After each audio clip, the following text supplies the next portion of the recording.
Create custom starting cards. I mean, that's kind of what this is. What do you mean by that, really?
Yeah, that gave me an even better idea, actually.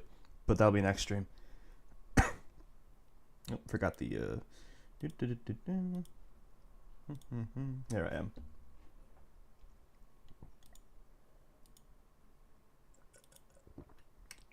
There I am, Gary. There I am.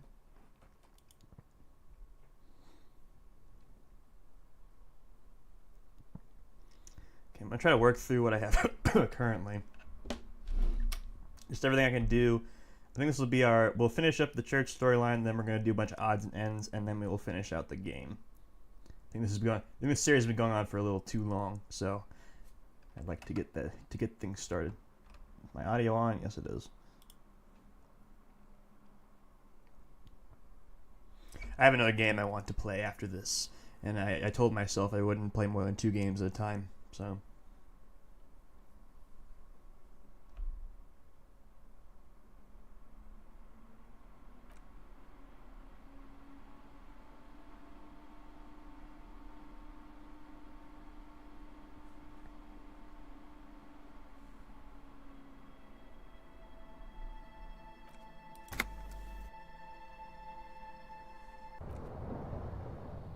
Ah, here we are. Another beautiful day.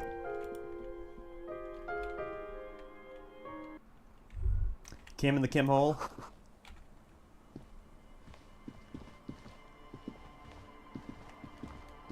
in his designated Kim hole, the Kim alcove, the Kim spot, gay baby jail, you would say.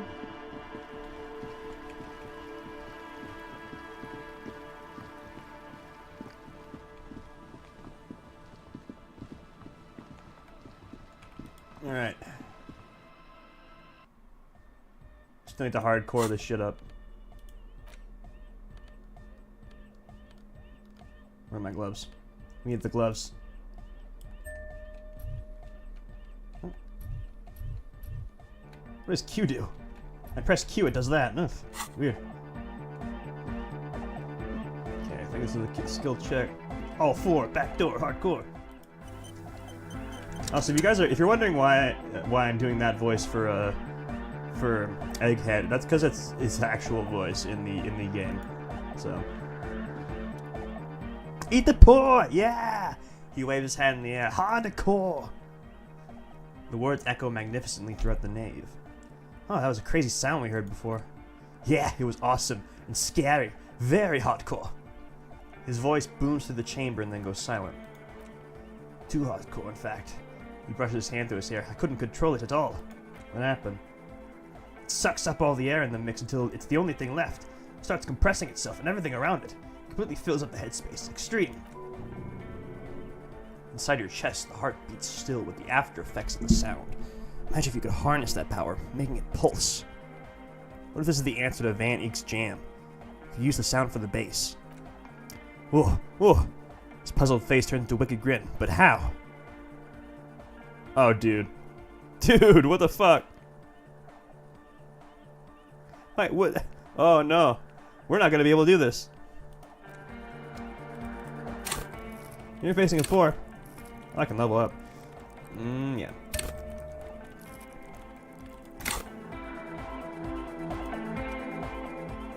That doesn't help. Okay.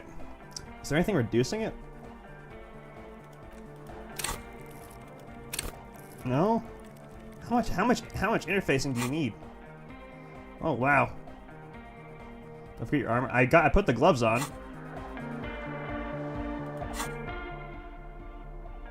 Is there anything else?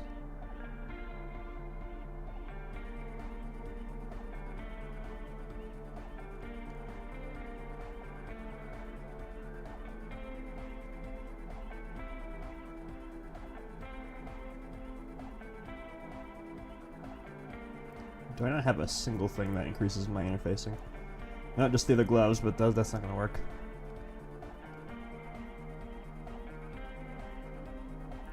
Yeah. Nope. Fishing for nothing.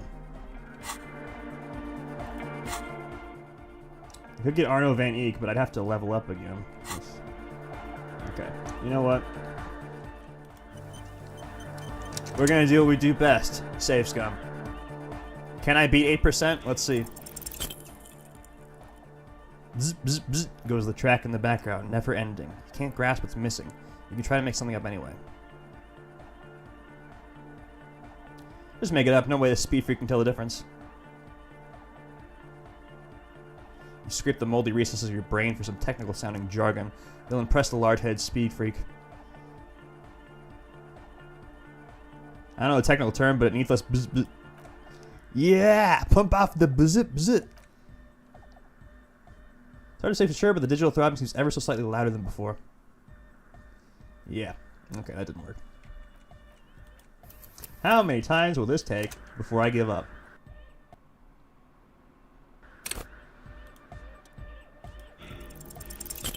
See, you can tell right away when you fail because of the damage morale. That's very convenient. I'm gonna try this like maybe 7 times before I start thinking it's impossible.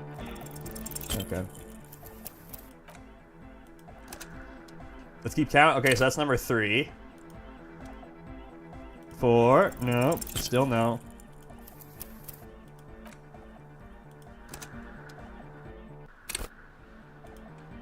5. Yeah, we're still not there. I think you're behind. Pretty sure it's 5. Yeah, wow, we're not doing this. Oh wait, no, I'm just ahead. That's what it is. Is this actually even possible?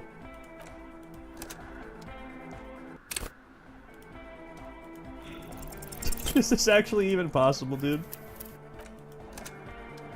I believe it is possible. Okay. I believe. We gotta believe. Only 3% is impossible. So you're telling me there's a chance. Ooh, did we get to 10?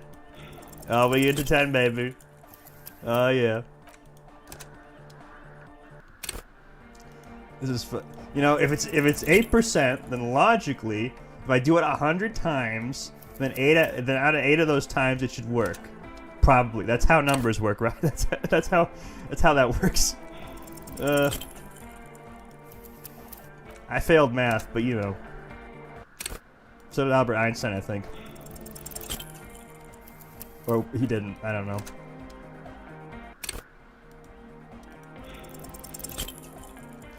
I don't think it's possible. Like, someone do the math. Someone do the math. There's an 8% chance, right? So logically, how many attempts does it take before it's guaranteed? Okay, I'm gonna explore this dialogue tree just to make it less boring. Whereof one cannot speak, one ought to remain silent. The young man bobs his head to the music much as before. Okay, I did nothing.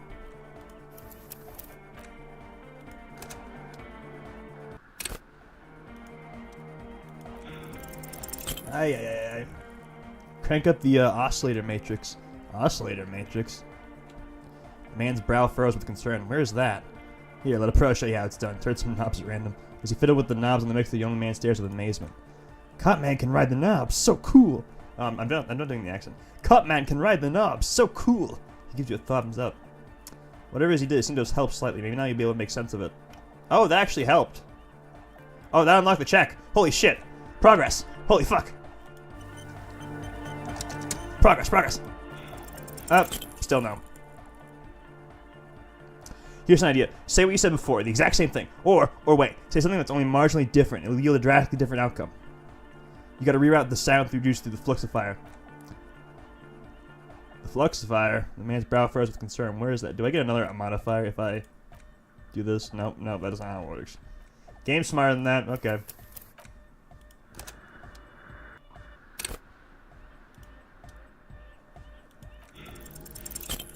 God damn it. Believe! We gotta believe. Would Arno van Eyck have given up like this? No, he wouldn't. Okay? We are making art. I don't care. Well, it's not 8% anymore. Now it's 17%, so you gotta do your math again. Also 20. I was gonna say, you skipped a few. There it is! 21! Magic number!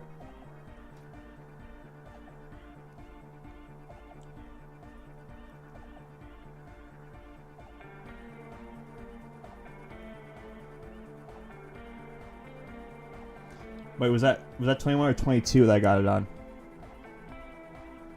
I'm confused. What's 9 plus 10? Alright.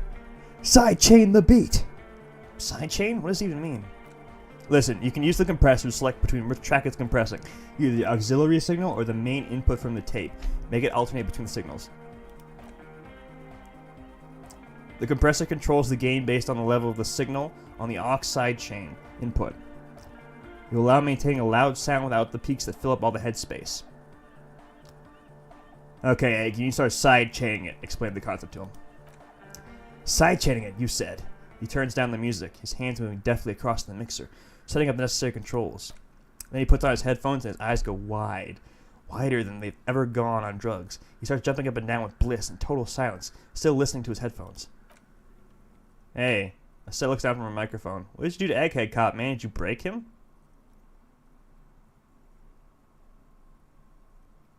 I'm not sure. Are you ready, pussy? Noid straightens his back, ready for the beat. I was born ready, Egg. Give him a thumbs up. Oh, are you ready for this? This is gonna sound sick.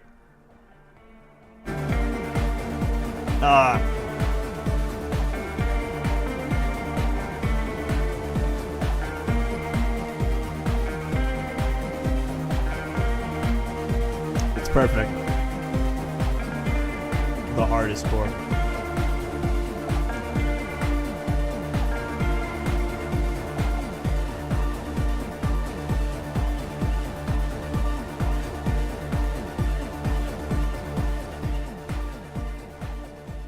The audio assault is glorious. The speed freak dances on the stage, intensely waving his hands in the air. This is beauty. This is life.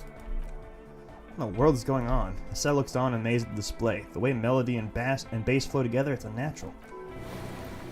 Your body is taking a beating from the low frequencies crashing over you, making you feel alive again.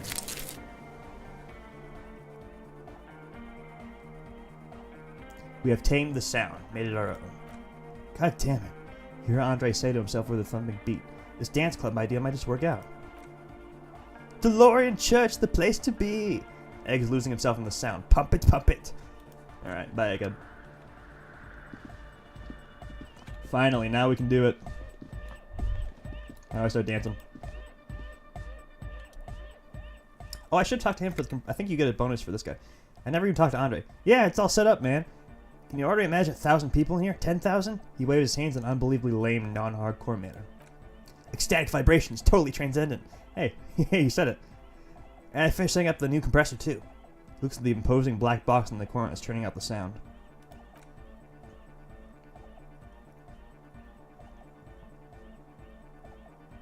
And the only thing left to do is name of the club. Will you do the honors, detective? What do you propose as the name, Andre? The name. Pearson mulled it over, one hand idly touching his hair. I think I managed to come up with it, just sounds wrong. Andre's overthinking it, says the girl with the microphone. Yes, you should do it, detective. The speed freak with the yellow beads around his neck is looking at you. It would be good for the silence. No, he's right. You've helped us so much, it's a good thing to do. Alright, I won't pussyfoot around it. You have? Andre stopped touching his hair. Well, what's the name? Oh, damn. You know what? Disco Elysium. That's what we're calling it. He said it! He said it! Like the DeLorean word for the world, you mean? Elysium? But Disco Elysium? She looks unsure. Isn't it wacky? Disco's kind of gone, isn't it? Forgotten? The past is the future, but the future is dead! No, it's beautiful. Beautiful and brave, like we want it to be. And short, and memorable. Ooh, level up. Fuck yeah. So you know what? I'm gonna smoke cigarettes and then increase my rhetoric again. It's settled then. Everyone, welcome to Disco Elysium. A light beam washes over the dance floor, bathing it in violet blue. Andre breaks into a frenzied dance-like motion to celebrate the name. Someone turns up the beat. No Peace with the Furies with the original name for this game. Yeah, I think that's what that was referencing. What is he doing? Observe his movement. What are you doing, Andre? I'm dancing. He performs yet another strange pattern of moves, but doesn't really look very cool or modern. Honestly, looks kind of lame. We should talk about it. We should talk about your so-called dancing. Yes, my man. He jumps up and down with glee, his moves punctuated by a stroboscopic flash of the club lights. Oh no. No, my savoir-faire. It's so pitifully low.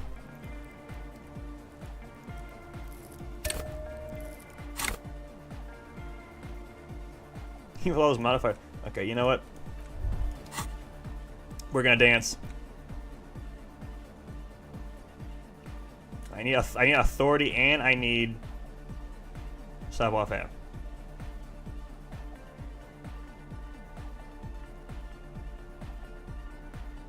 This is the big check, by the way. This is kind of an important check, so I need to be ready for this.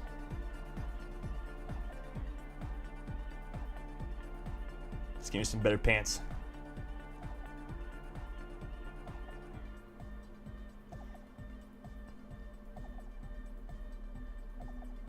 There's not a lot of... Oop, superstar.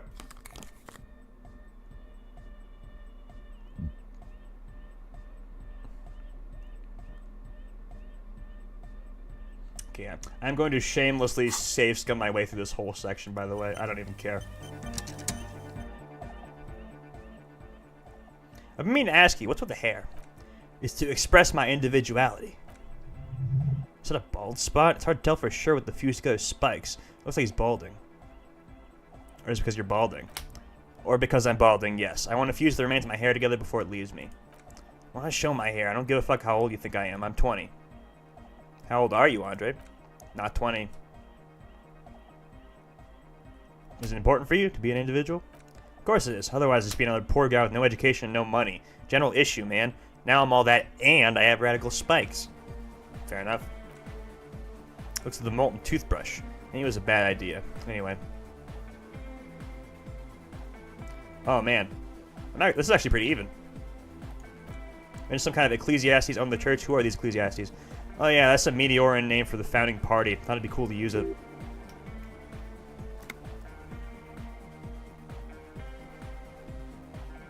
I don't know what the founding party is. There might be a way to mask it with minor demagoguery. Before we go on, what do you mean by Meteoran? You know, Matteo, concerning Matteo. Matteo?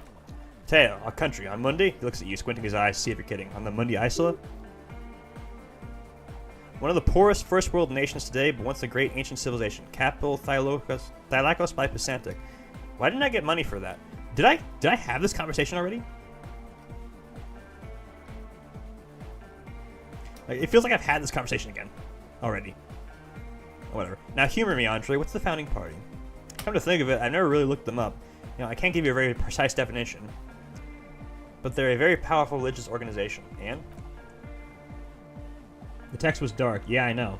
That's why I'm thinking I've had this conversation before.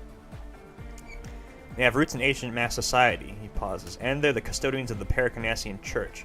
Plus they anoint the innocents. They, like, made the innocent system, no?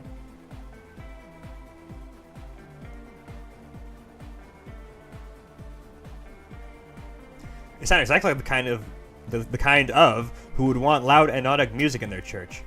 You're right, they do, he says with the slightest hint of irony. The Paracarnassian church is about love, and anodic music is about love. I got love for my Paracarnassian posse. Love is the relay out of death. We dance. He violently shakes his fist to the rhythm of the beat. Love is hardcore. Unity. Unity! Make some noise for my Insulindian posse. He turns the volume up and looks at you with a knowing nod. So it's obvious you will now break into dance.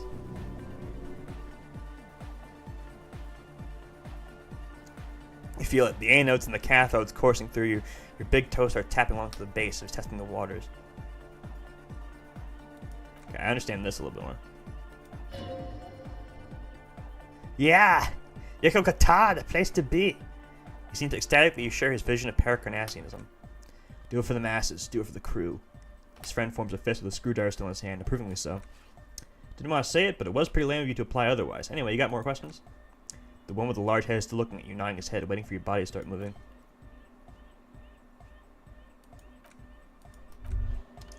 Alright. No words. Just dance. Oh, goddammit. Close your eyes and dream of the shapes your body should form to bring this strange music to life. For now, such ferocity of motion is beyond you. Just imagine the moves you could pull into this futuristic beat. Put the grin on your face, just think about it. Oh, that was nice. It automatically heals the... Oh, that's cool. You know, a failed attempt gets the juices flowing and repairs some of the damage done by battles lost. If you up the dose and truly dance, who knows what will happen. Salvation.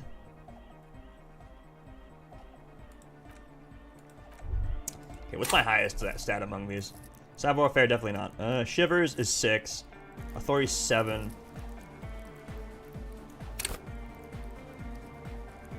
Well, 6 actually at base. These are both 6 at base. I'm trying to think through the order of operations here.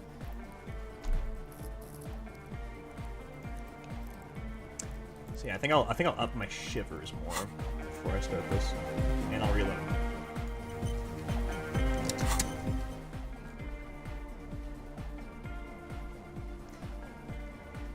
It's definitely not how you're supposed to play the game, I don't think, but whatever.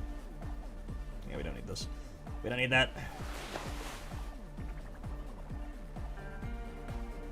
I have a lot of shiver stuff, I think. My necktie.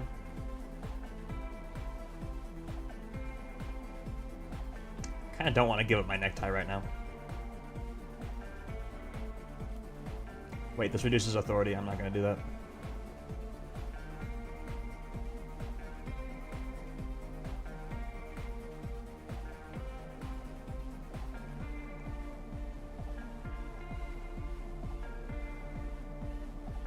You may be cheating at dancing, but at least you're not a dance racist. Not yet. We haven't done that check yet. I might accidentally be a dance racist. Don't worry. Well, do worry, actually. Be very worried. Okay.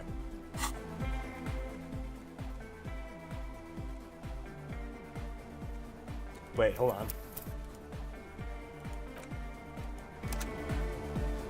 Did I fuck that up?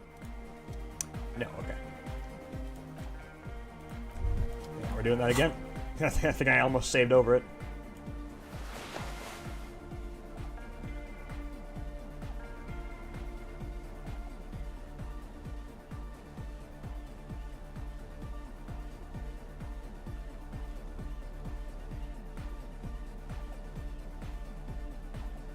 Alright.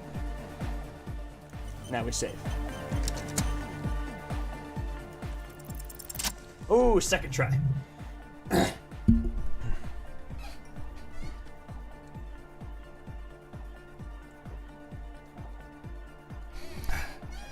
You close your eyes and vacate your skull, leaving your brain to wonder, where did that little fluttering light go? Total darkness. You sink down the darkest fathoms of your own personal deep vertebrae by vertebrae through the unformed skulls of your spine. Here it will begin. Where'd the church go? Who fucking cares? I hate waking life. I hate this world. I hate and fear everything. All I want is to dance. Please, God, just let me dance. God? Where is your God? Where'd the music go? Oh, don't worry. The music is still there. It's you who's gone. No, really. Why can't you hear anything? This is a pivotal moment. Try not to piss yourself. Concentrate on hearing. Nothing. Just the immaculate silence of your spinal fluid, electrified. What's that about unformed skulls? Psst, I'm gonna let you in on a little secret. Every vertebrae in your spine is an unformed skull ready to pop up and replace the old one, like shark teeth. The only one you're currently wearing... The one you're currently wearing has a little brain forming in it, waiting for its turn to rule the world. Who are you? I am the spinal cord.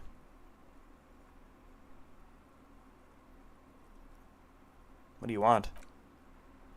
From what I can see, it's about to bust a move. Bust a move. Foolhardy! Do you even know what's happening on the surface? Maybe 1,000 years have passed. Maybe you started spazzing out like 2 seconds ago.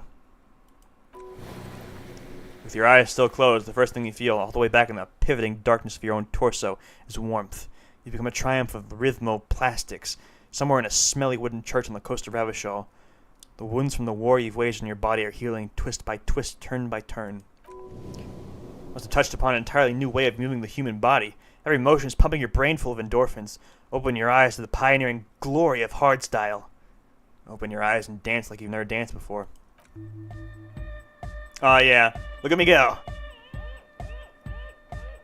You have become a flawless interlocking mechanism, a flesh and bone approximation of the throb coming from a speaker setup of the one called Eggheads, entirely, rigidly imbecilic, without pity or fear.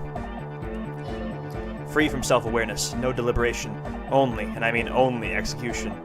It's so ridiculous with the freaking mega pry bear. Oh my god. Speed Freak's would-be leader stands slack-jawed in disbelief at the hardcoreness on display. He whispers to himself, no way. This is really happening! With his reel-to-reel mixer blasting the anthem of a future that will never come, the young man observes your moves for a second. And blasts into the same hideous pattern, yelling, ah! He throws a screwdriver and a bunch of drill chucks in the corner and explodes in the dance. When he lacks in sharpness, he more than makes up for it in violent enthusiasm.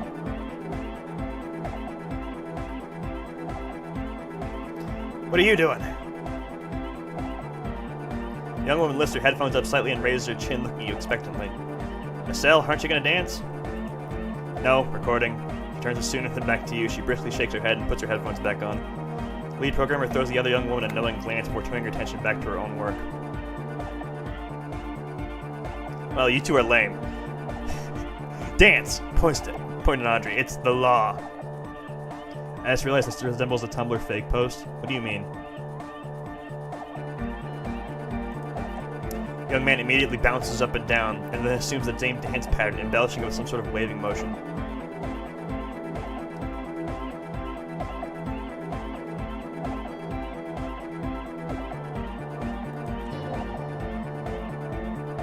The authority of the law is clearly unquestionable. Kim, get in here! Alright, this is the important one. What's going on here? Lieutenant looks at you and the speedfreaks grinding around in the church. A group of unhinged lunatics. Delinquents. He grumbles. I said get in here and dance! Lieutenant squeezes the bridge of his nose. The lights reflect off his glasses, giving the appearance of a surgeon in the middle of a tense procedure. He's having trouble adjusting to the new reality before him.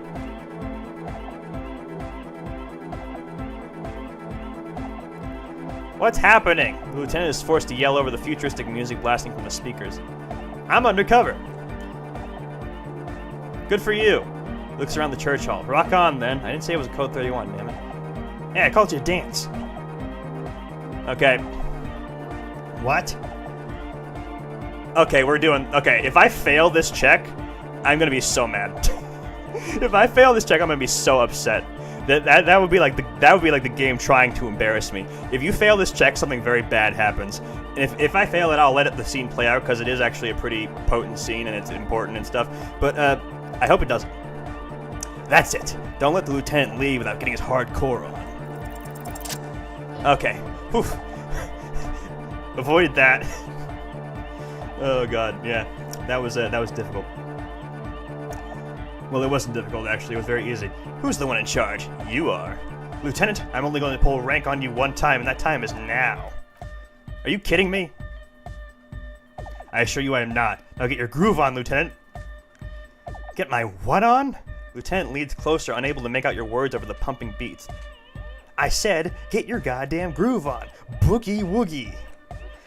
Eesh, okay. He backs up with his hands raised in the air, observing the crisscross of your feet.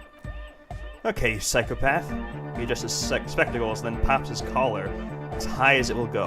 See what you're doing there? It's jacked up footwork plus some... Is that UB folk dancing? Nah, it's not UB, folks. It's hardcore. Yeah, Lieutenant snorts. Whatever. You talk a big talk, Lieutenant. Let's see some moves. Oh yeah? I did 15 years in the juvenile crime unit. I can do age inappropriate. Check this shit out. Oh, look at him go. Lieutenant begins to heel kick the church floor with such intensity, it's reasonable to fear he'll kick a hole right through it, causing the floor to crack and the pillars to collapse, bringing the church roof down on all of you. Doesn't look like he'd give a shit either. Just look at this for a moment. Isn't this a scene? Johnny Law tearing it up sad style.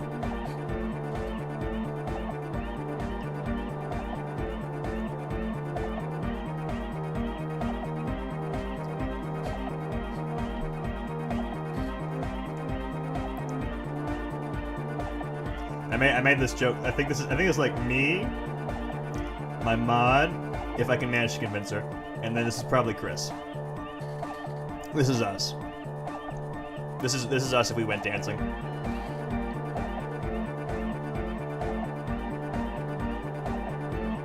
Just gonna let it play for a bit. I don't want to get rid of this, man.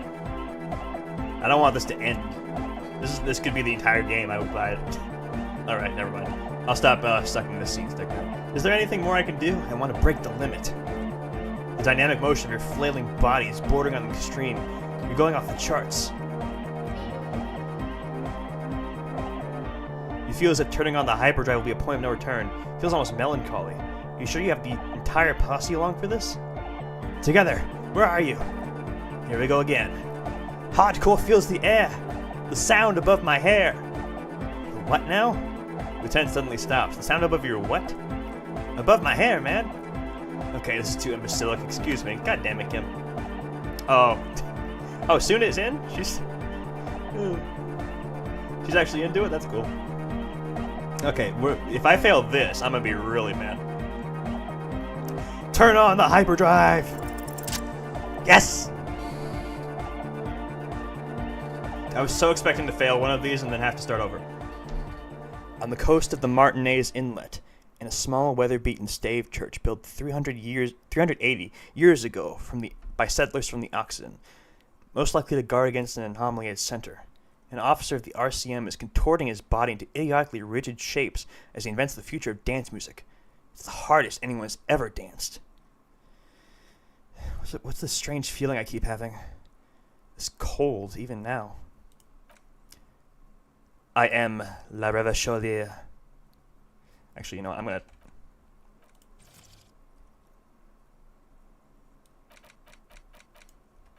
Just so you see this. I am the city. Shiver speaks with a different voice when speaking in all caps. A detail I just wanted to point out.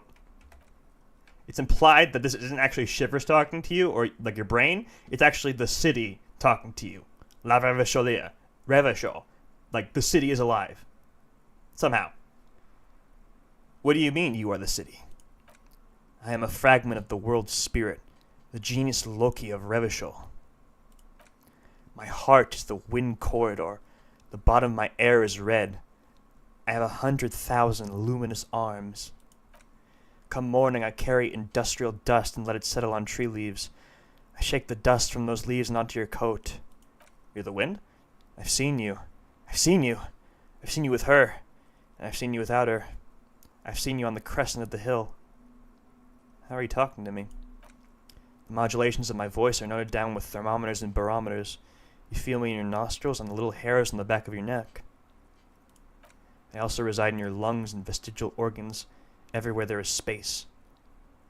But who am I? Why are you talking to me? You are an officer of the citizens' militia, agentes in ribis. I don't know how to say it.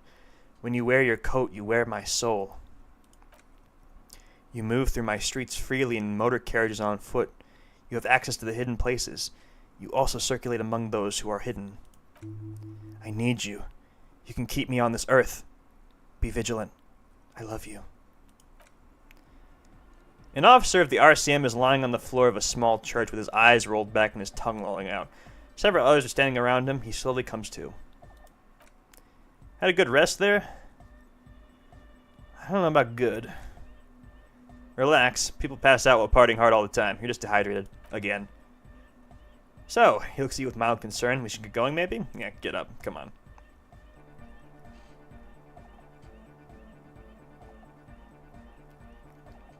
You might be imagining it, but it feels like Egghead turned the volume down. Such is his respect. Man, now. Now, man, now. The would-be leader stutters with excitement. Now imagine if we could do that, right? With like 1,000 people? End of human development. Mission complete. Right, ecstatic. Alright. You're absolutely beat. Muscles relaxed and feet like noodles underneath. We partied ourselves. We partied till we're purple, man. That's it for now. God damn.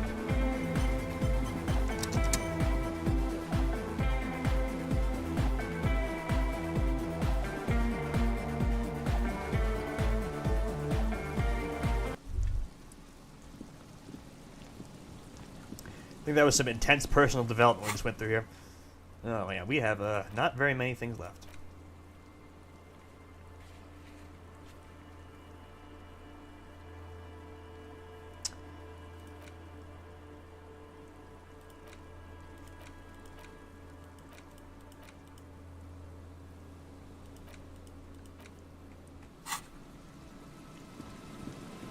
Okay, I'm gonna go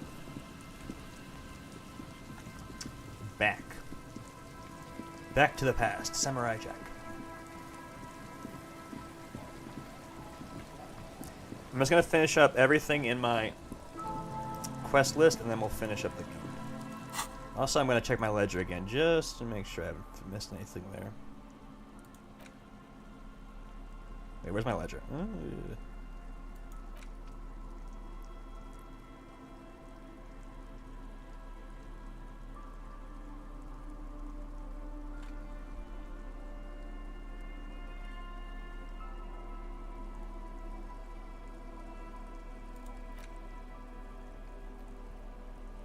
Do I have my ledger?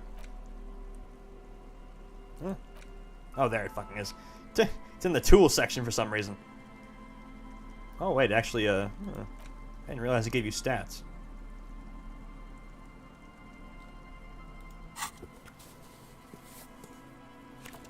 Ah, here we go. Yes, we have things we still need to do. Can I read the case files now? Actually. Another cheeky save.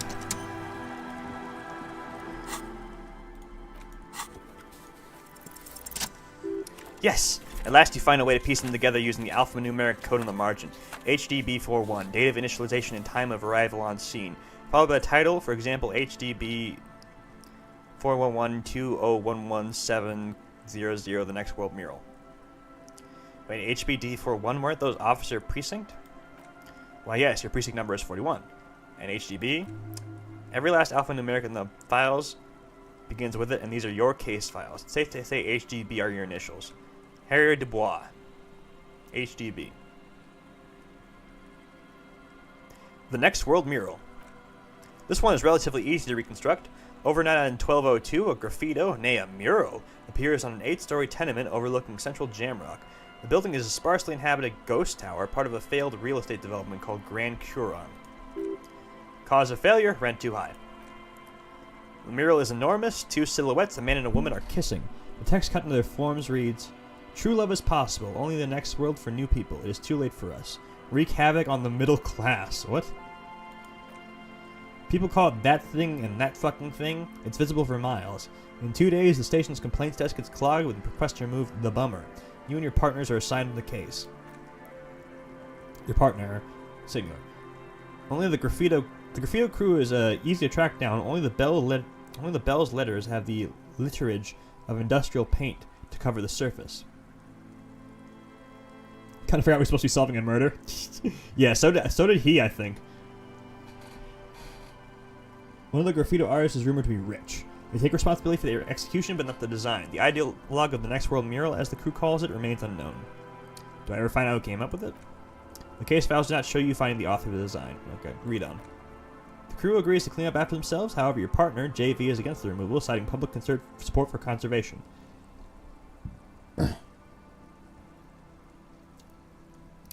This leads to a debate in Precinct 41, which then spreads to the streets of Jamrock, ending in a rare plebiscite organized by you and the rest of Row 3. The 9,000 people subjected to the mural's message, all of Lakeside, Central Jamrock, and Villalobos, plus half the eminent domain, participate in the vote. Although the case begins with what appears to be a lot of rumbling on the streets as to how juvenile and stupid the mural is, given a choice between two options: remove the mural, it's wrong. A staggering 78% of voters chose to keep it. Turns out the opposition were a loud minority. That love truly is possible in the next world, for new people, and it is too late for us.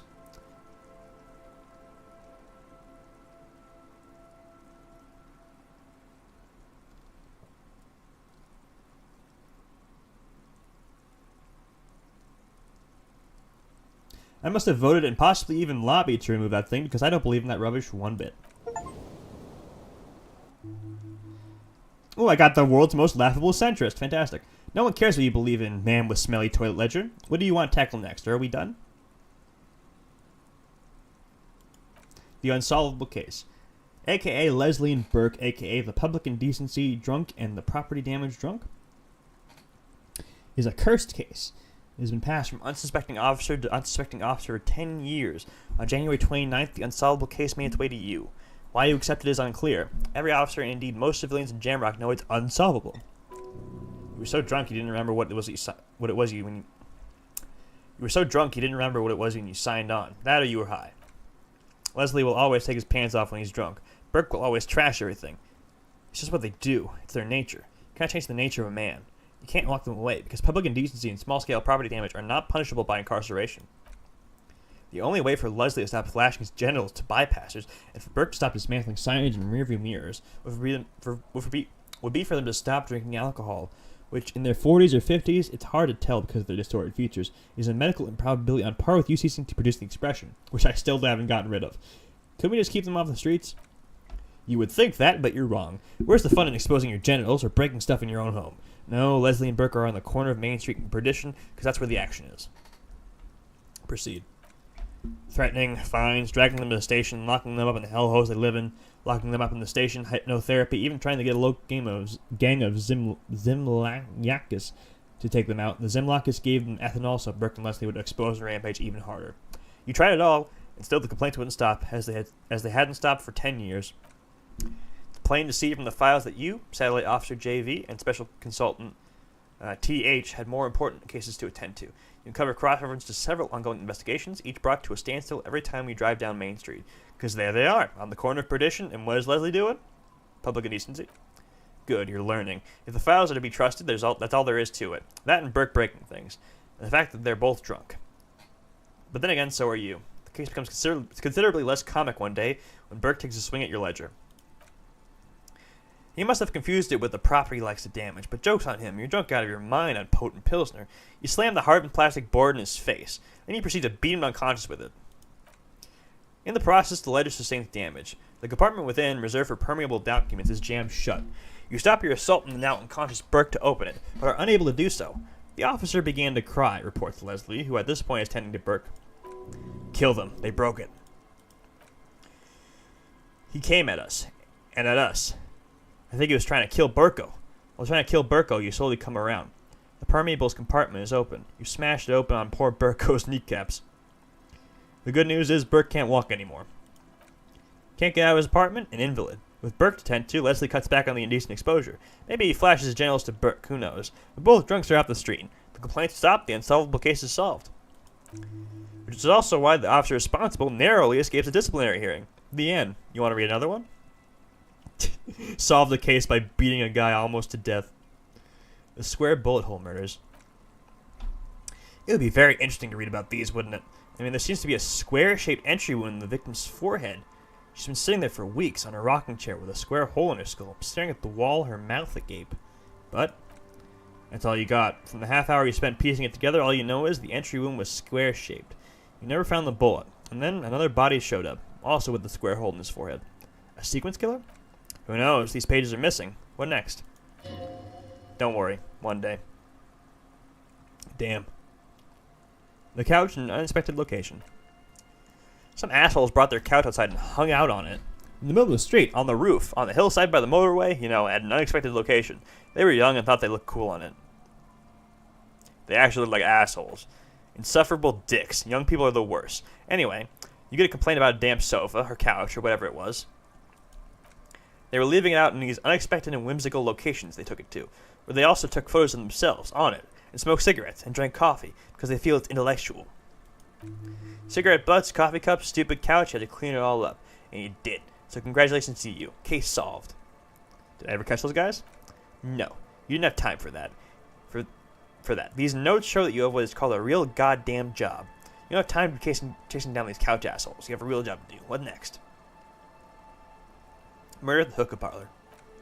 Murder! Time at the hookah parlor. This case was originally assigned to an officer named Joseph Mills, who is now dead, of circumstances completely unconnected to murder at the hookah parlor. Wait, how? Beaten to death by a throng of Villalobos gang members when him and his partner JM, only initials mentioned, answered a call one night. It's a sad story and it isn't really represented in your case files. Stop stalling and get to the murder at the hookah parlor. Right, on with the murder.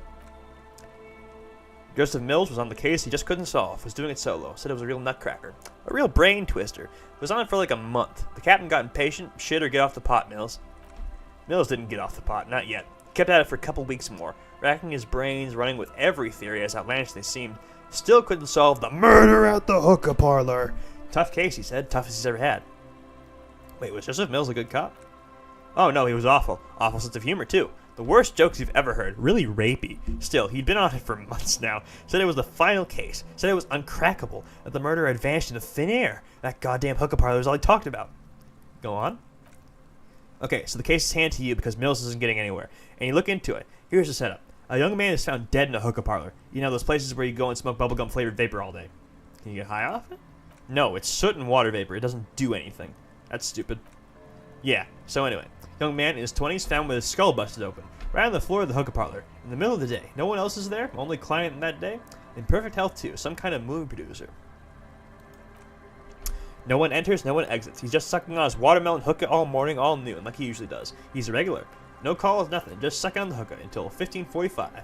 And bam, he's dead on the floor with his skull busted open, blood everywhere. What happened? How could it be? Mills has no idea. Invisible assassin, movie deal gone sour, girl at the counter did it, nothing fits. Eerie. Man is dropped dead. So you go to the parlor, you see cushions around the table, table's low, heavy, really sharp edge. He sucked hookah, stood up, passed out, hit his head on the table, and died. See?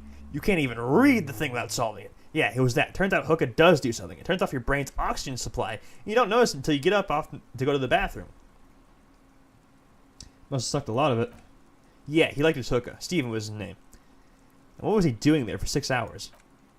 Smoking hookah. Didn't you hear? I don't know. Trying to come up with a movie script, maybe. Anyway, that was Murder at the Hookah Parlor. Joseph Mills wasn't a good detective, and about 30 minutes has passed piecing it together. Next.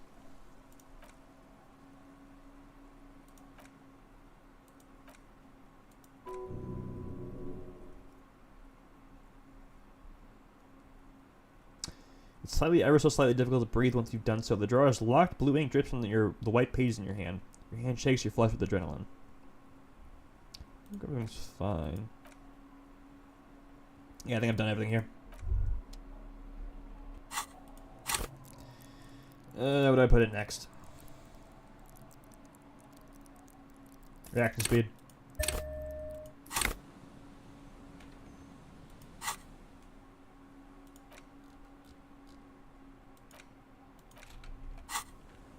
Okay, now I'm gonna go back to the whirling. Actually, I should go back. I should go to the boardwalk first because I want to. Yeah, I gotta look for the. We're gonna try to buy books. Yeah, I gotta do that too. Fuck.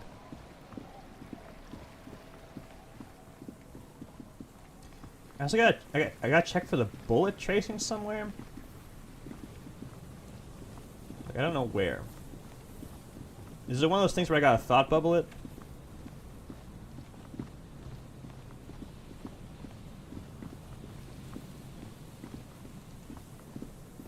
Maybe it's over here.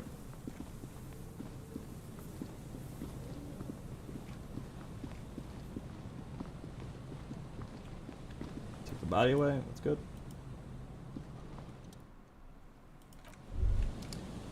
Hang on, I might cheat this.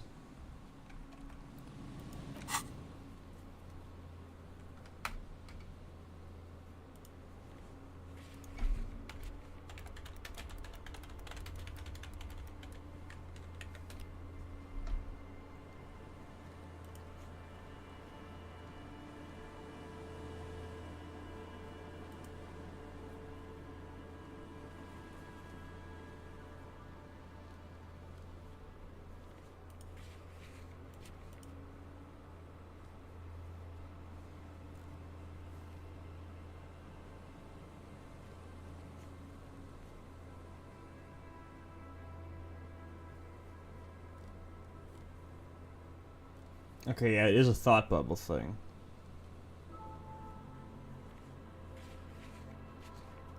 And we have to go in the Feld building for the second one, and the third one is in the end game. Okay, so we can't do that until later.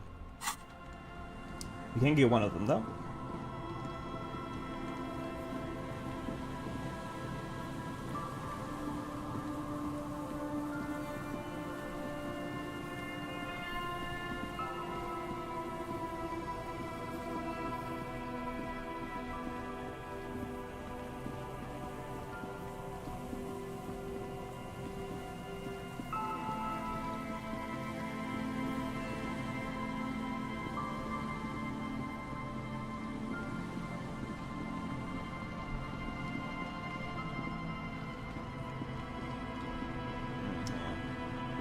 Section.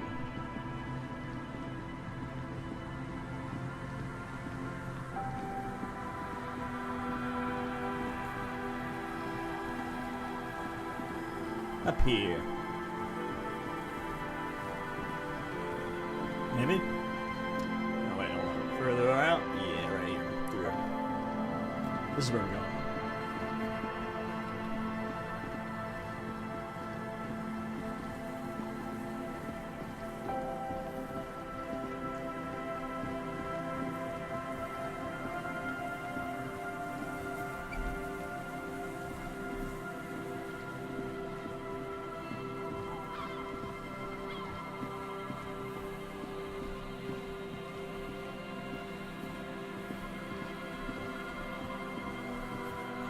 Is this the right place?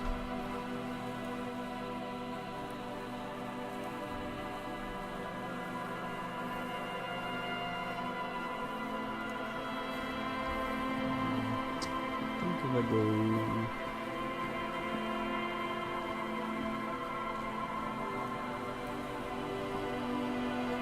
Should be.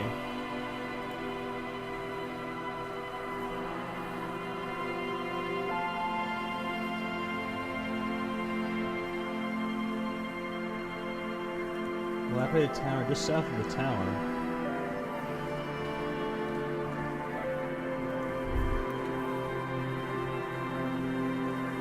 Should be.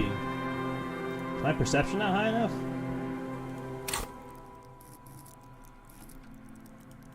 Hang on, put my thinking cap on.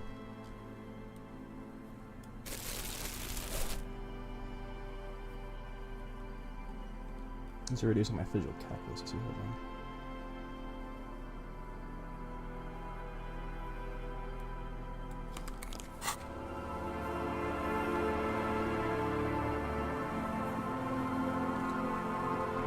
It's supposed to be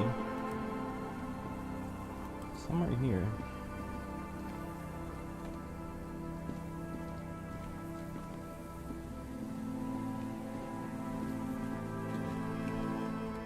What the fuck is it?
Alright, we'll have to go back to this.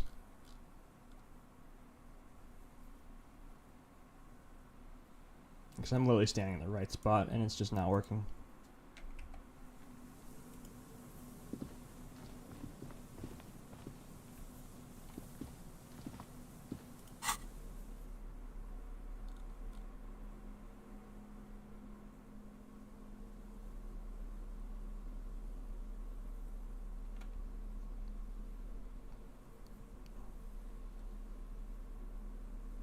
Chris, is my perception just not high enough? Because it's at 8 right now.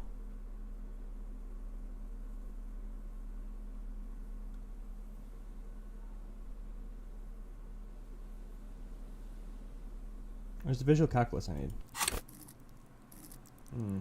Hold on. For the... You're supposed to get a thought orb to figure out where the bullet came from here. I'm not getting it. My visual calculus not high enough? I'm taking the stupid frog out.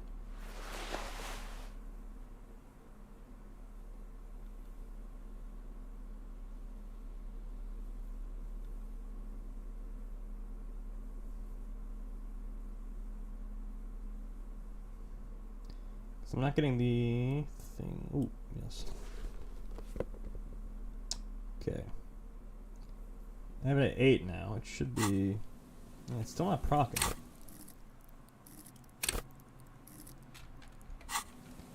Yeah, I'm not getting the orb pop up. I'm at the right spot. It's like I don't want to leave this uncompleted. Oh my god.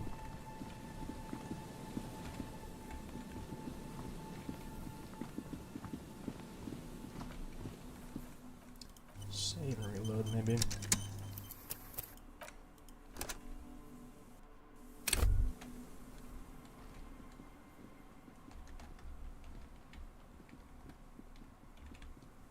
Did I like miss it earlier and it's just not popping up again?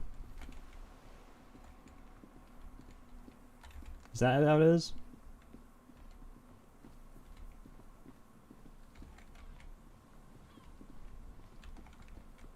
Whatever.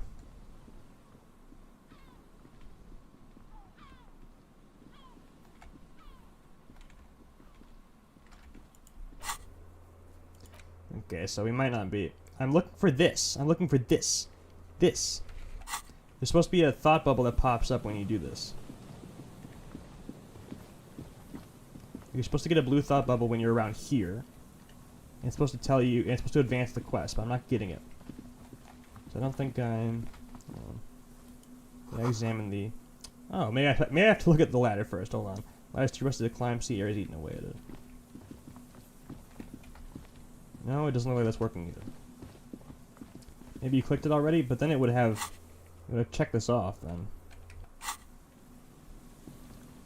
Oh, there it is, there it is. Oh, never mind. No, it isn't.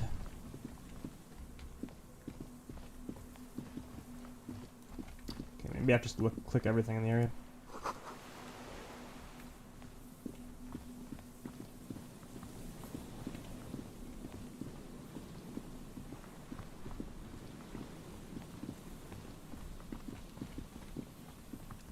Ooh, there it fucking is. Alright, that took a lot of finagling, but I got it. Is there something here that would indicate a sniper used this place as a nest for taking the shot? Some urban detritus, a bottle, and a dilapidated old comms tower. The wind picks up. Fine sea foam lashes your face. Feels like needles. You take it.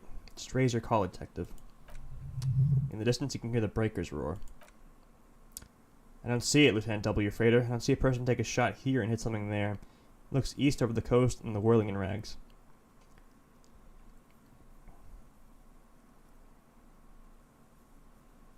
Maybe the campfire was used by the perpetrator? To warm his hand before pulling the trigger? Perhaps, but anyone could have made this. Comes to spec with fires this time of year. Looks around. Truthfully, this seems like a very poor choice to take a 1.2 kilometer rifle shot from. Visibility is awful. There's water vapor everywhere. I think we can rule out Beeble Double Prime, was it?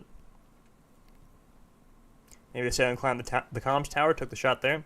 It's not possible to climb that tower, and even if it were, why? There's no platform up there to aim from. The lieutenant looks up, raising his collar. It looks like he's cold out here at the tip of the coast. The jacket is warm, but not for this weather.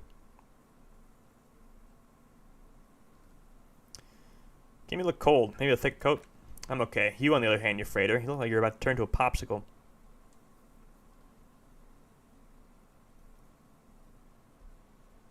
What if I want to be a popsicle?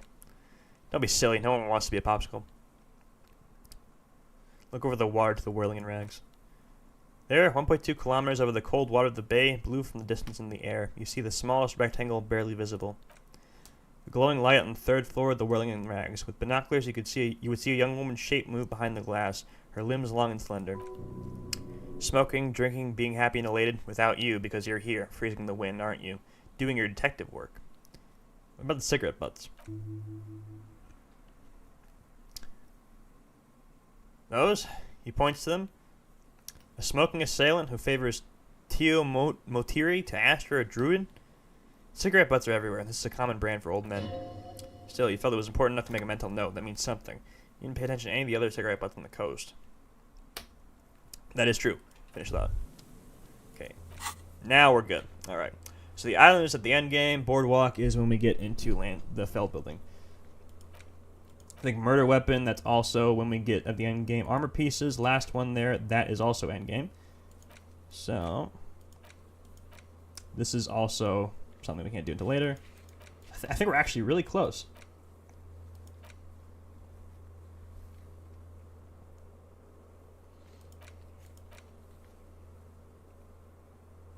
Alright. I don't know if we can do the Man of Plenty quest, because I just don't have enough rhetoric. I'll try to get the container open again. But we just might not be doing it. I might have to do that second playthrough. I think my int cap is just too low.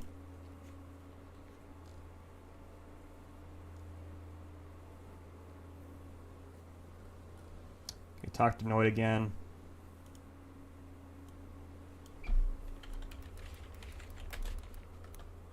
That's simple.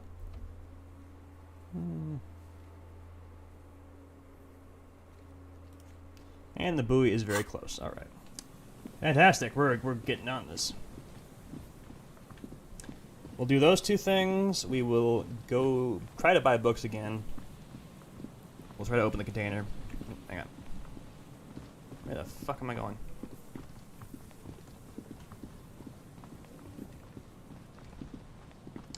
Yeah, and then we will probably end the game. We'll start ending the game. Once we go into the Feld building, that's kind of like only the beginning of the end game. There's like a whole other stuff we gotta do. But hey, exciting.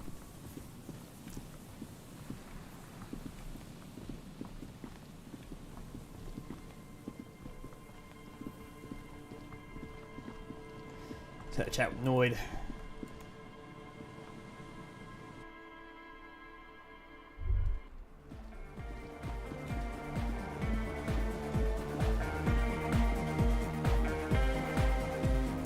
You got us in, cop. I can't believe you got us in.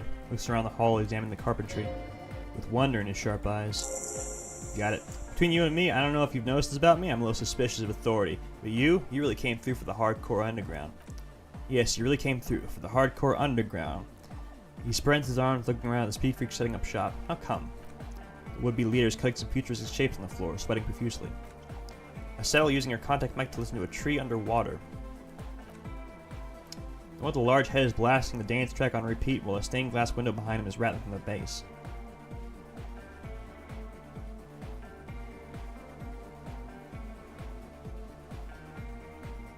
I did it for mankind. For all of mankind. Okay. Lieutenant Leeds keeps it laconic. What he means is, I don't believe you actually think you did it for all of mankind, but whatever keeps you in high spirits is okay by him. What's funny is, we literally did. Noy, what do you think about the church? It's a miracle of carpentry. Dead bodies carved into total shapes. Now it can be something more. He rubs his hands together. How old do you think it is? 320 years, a little more. First settlers built it, plus 6 more like it. On the coast here was one of the first things they did. Must have been really scared of something. I understand. Alone in an uninhabited archipelago, forced to face into themselves and nature, pre-industrial quantities of solitude, the sea, perhaps something more fundamental. He means something paranatural. He must. I would want to build a safe place for myself and my own as well. His voice echoes in the wooden cavern of the church. Something more fundamental? You mean the sound anomaly? Maybe. He looks up under the rafters. Maybe they were unable to face the nature of the world, perishing. What style is the church built in? Cop who's into building critique. He taps the floorboard. Okay then, this is folk DeLoreanism, lawmongering. Folk DeLoreanism, lawmongering. It's a subset of early DeLorean architecture. What's DeLorean architecture like? Total. Everything between an ancient concrete cathedral and a glass cube is DeLoreanism. This is just a homespun version of it. Folksy stuff. Early mass production. They made thousands like it. Does that help you out? What would a DeLorean building look like? Like that woman there. He nods toward the stained glass window. Vertical, thin, white, a false image of grandeur. The source of the system is up there. You're at the bottom. They really dug that power vertical. Like to show off large and intricate structures, arches, spires. Put you down with them. They were really into painting everything white, too. Virginal shit, you know, marriage shit, virtue and tyranny.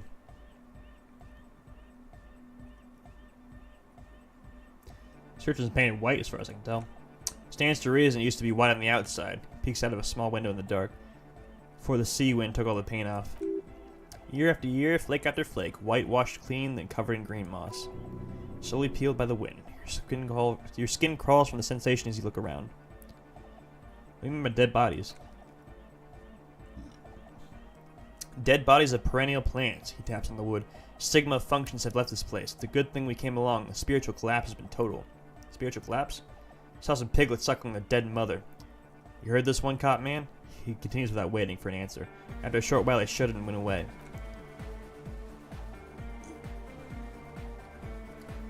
They had sensed that she could no longer see them, and that she wasn't like them anymore. What they loved in their mother wasn't her body, but whatever it was, they made her body alive.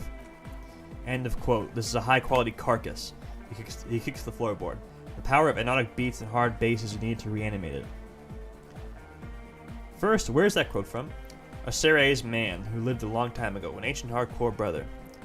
What you're saying is religion stopped being hardcore. Never was. A 3,000-year-old regime of history built by hundreds of generations of self-appointed intellectuals. He looks around. It's false to the core. Of course, you're one of those guys. The way he says it, the false and false core is invested with 20 kilotons of disgust. You guys said the Ecclesiastes were all about love and hardcore before, remember? I only said unity, one word. Figures of authority always misquote you, he points to his friends. Andre doesn't care about the Ecclesiastes. He just wants his operation to run smoothly. An egg is a demi-beast. You shouldn't listen to what people say, you should listen to what they are. But I even agree with you about the Ecclesiastes being okay with this. Were you wrong? The founding party is okay with everything. Look around. He spreads his arms. You not have enough love for the human crew to oppose anything anymore. We're on our own.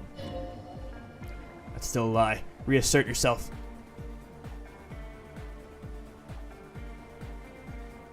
Perfidy. You lied to me. I'm tired of people lying to me. Well, the young man pushes his chest out, the skeleton suspenders rattling. Annoyed man, mellow out. The dancing hedgehog yelps at his friend. Stop aggroing the law. His chest returns to his normal proportions. I'm sorry. Broke into a fight, and you propose dance music will supplant the system? Animatic dance music, he nods. Regular dance music wasn't hard enough, and yes I do. You know what this kind of stuff goes well with? Don't you have to be on drugs for that, though? Only a little. Not cool. All large human gatherings are narcotic, and ask any such undertaking in history, this included.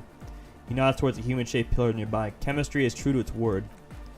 Lieutenant interjects. There's a difference between narcotics and group elation. One kills you, the other does not.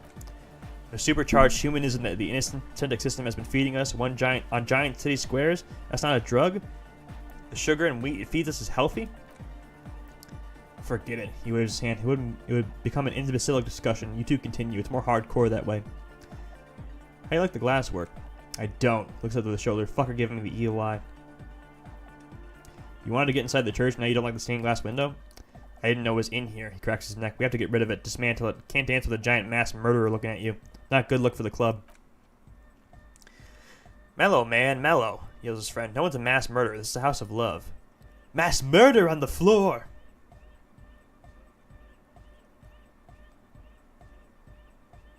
Yeah, but like, who isn't accused of being a mass murderer these days?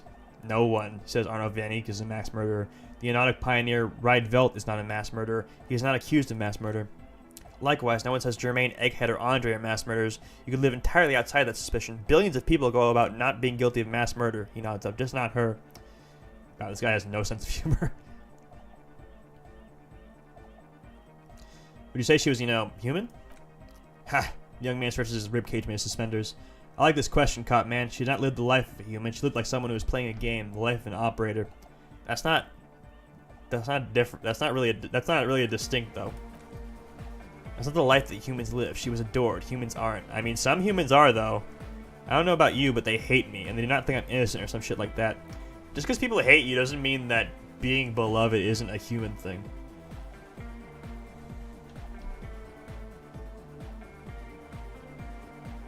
I don't know what you're talking about. I have thousands of fans. I'm surrounded by love and support all the time. Fame is a false experience. It doesn't happen inside the head. He nods mysteriously and lets go of the suspenders and they hit his chest with a slap. Yeah, I don't want to talk about this. What a strange choice of words. I don't want to think about it anymore. What a strange choice. Yeah, it is. Caustic, overflowing with negativity. Can't be healthy. What's happening here? Why do you keep coming back to this window? Nothing. Everything's okay. But it isn't. You shouldn't come back to this anymore. This should be the last time. Stop talking about that damn window, please. How you settle in? Hard to say, cop man. Signs in here are distinctly wild. It's gonna take a while before everything's properly synced. I did get to talk to the crab man, though. You mean Tiago? Anyway, he's been giving me this kind of a psychic rundown of this place. Dude sees some crazy shit, but he's actually a lot like us. His mother's love stuff isn't too spooky for you? Have you been listening to what Egg's been saying? Love is hardcore, man, and mother's love is the hardest core of all. The man picks up on stuff, and he knows a lot about the church. I got a lot to learn from him. Good thing you didn't squash him. What did Tiago tell you about the church? The crab man's been lurking here for a while. He's experienced things that give off bad signs. As far as we can tell, the Ubis built this place about 320 years ago as a sarcophagus. You mean there are dead bodies here? No, not like a literal sarcophagus. I'm just being metaphorical. Oh, but you can't understand them. You can't understand other metaphors. What's it for? Encasement, confinement of something they were afraid of. Something new and unheard of on the Isola. He looks up into the darkness beyond the beams. That's what the crabman is experiencing when he climbs around upstairs. This is some old world shit the Ubis had heard about and thought the best way to deal with it was to build a church surrounding it to contain it. I don't get it. To contain what exactly? I don't know. It's not something they properly understood either. What it does. But it's what the student person's looking for and trying to measure. He nods toward the woman. It'll be fruitless, though. She won't be able to measure it. People like that always want to measure everything. Always think they really can't. The wood creaks as a gale blows by outside. Dust particles fall through the darkness, settling down the age-bleached floorboards. The structure does not feel particularly durable. This building seems less than structurally sound. No, it's pretty fucking unsound if you ask me. You should have built a club for anodic dance music around it instead. He grins. Anodic music will definitely contain whatever we're dealing with. His words echo in the chamber. And if it can't, well, he shrugs non-committally. It makes you think Stuna's gonna fail. Seems to be the trend around here, doesn't it? You can't measure shit like this. It's not like with substance. Kind of doomed commercial area in Martinez proper. Maybe it's the same thing the Ubis were trying to contain? The young man rubs his chin in silence and mumbles, like concentric rings spreading out, the circling villages. And that is what caused the communards to fail in defending the beachhead. You know, a lot of failure has gone down around here. Think there's any merit to the theory? He shrugs. I don't know. Maybe. Maybe not. It's not a thing we can answer, cop man.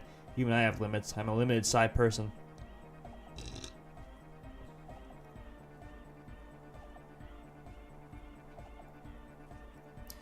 Well, if it's about substance, I guess there's nothing to worry about. Maybe you can figure things out, cop man. I think we got on a good level here. The silence is syncing up well. Why are you so suspicious about everything? Suspicious people are esoteric people. We don't go around spilling everything to Johnny Law. They don't call me Noid for nothing. Took us setting out for this whole enterprise to get our science synced. Why are you called Noid anyway? It's short for paranoid. May I ask why? What's good at being suspicious? A reasonable question. Say I get hurt. I want to make sure it never happens again, so I analyze the situation. Exercise caution. Caution is suspicion. What are you suspicious of? Oh, it'd be easy to list stuff I'm not suspicious of. I'm not suspicious of sound and color. Mechanics and chemistry also have a trueness about them. Most anything else deceives. Wants to steal your life away. This is a good, dangerous line of questioning. You should prod him on. What are the most suspicious things? I know a top 10 list of things I'm most suspicious of, but if I had one, left-right complex would be number 1. Number 2 would be their sole accomplishment, the pig-wheat paradigm. Something's off here. You feel like it should be the other way around.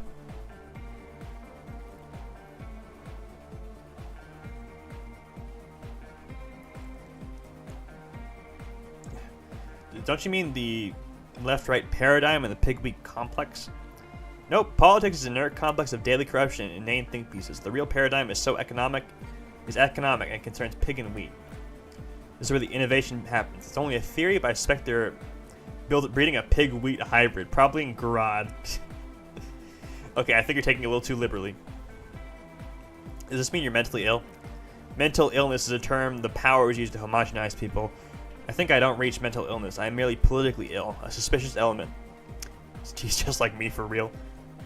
Tell me more about the left-right business. I prefer not to. Both ask the wrong questions. Any spark of light from either one is accidental. Their combined movements only concerns producing enough pig and wheat for everyone, the end goal of humanity. The original mistake was assuming that words have more being than bodies. That's what led us astray, far from our true lives. We may yet find a way back. Whatever this true life is, you feel it's the real centerpiece of this mythology. What's suspicious about the production of pork and wheat? It's our only shit, he shrugs. We should make better use of not being animals or cereal grain ourselves. I'm like lost right now. I have no idea what he's talking about. What's bad about cereal grain? Having enough food could be a precursor for greater things. Yes, having food is a means to an end, but the left never talks about the end, only the means. Caps are likewise suckers, constantly sleepless and worry. What's bad about animals? Animals are cute. Nothing. Animals are cool guys. I like animals too, but that doesn't mean I have to be one myself. It's certainly stimulating. You mentioned true life. What would that be like? A life is true if it's free from one's fear and internal division among oneself. In others, mankind has seeds of greatness in it. A terminal will come, a return to trueness. It will be hardcore. How'd you go about returning this true life? Beats and bright lights to shatter falsehoods, nerve impulses for the collective body. We are very much alike in basic structure. A hard enough beat would awaken everyone to a true calling and unity. Just like that, the speed figure's right in your face, his eyes burning. His comrades look on worriedly. The young man is dead serious about this. Rejection of the right-left axis, emphasis on unity, appreciation of some primordial mode of being. What does that remind you of? Sort of like fascism, then. Nationalism, militarism, racism, and emphasis on a leader character are totally absent in hardcore. The words echo through the church majestically.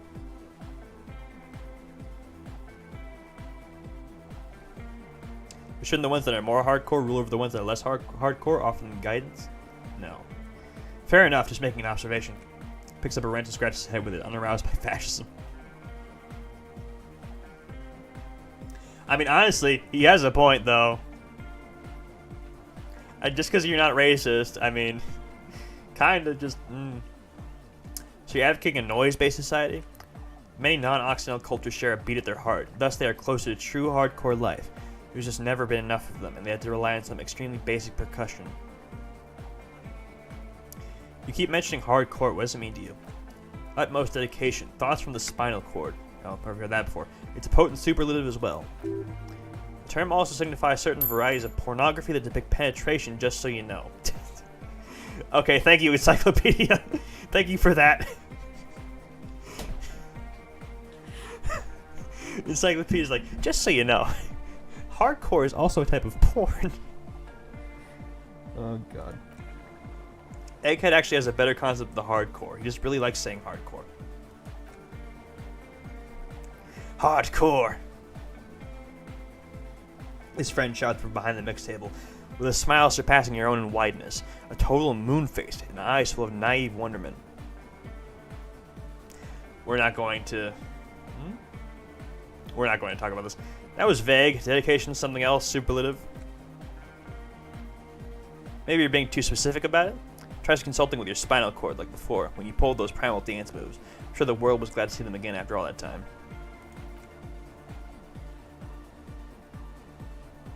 Dude, my conceptualization sucks. What's the clothes? He shrugs. They're hardcore. You look like a woman with those earrings. You know what I think? I think man, woman, and child are arbitrary divisions concerned to bind humanity to serfdom. Child? Excuse me, sir. You be careful with that argument you're making there. If you're gonna say that age is arbitrary, you're opening up a few doors you don't want to open up there. Don't do that. That's it? They're just clothes. Okay. Thought there'd be more to it. No, it's just a vest of it's just a vest of suspenders made to resemble a human rib cage, plus some lady clothes to piss off the sex system. He points to your tie. Now tell me about the hardcore necktie. It's fucking primal. What's so hardcore about it? It's like you're trying to hang yourself with it. So large, too. So many different patterns. It's crazy, man. I like it. You suddenly realize the patience and respect the Speed Freak has shown you is partially because of your style. It's probably not like that with anyone. Respect to the man! Alright, let's conceptualize this. Can we, though?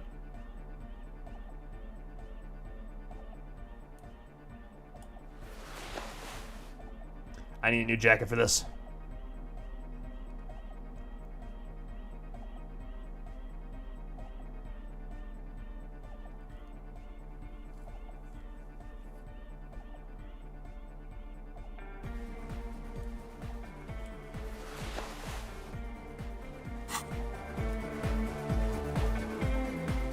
That's still not good.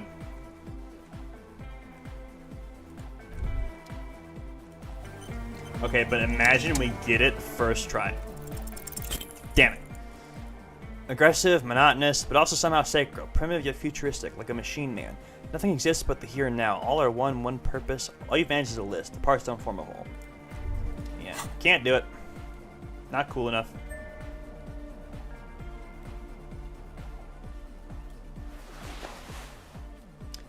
Nah, get the jacket. Proper jacket. Hide my true... You're not that lucky? But what if we were?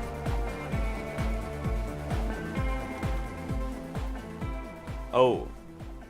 Oh yeah, we still have to do this. Fuck.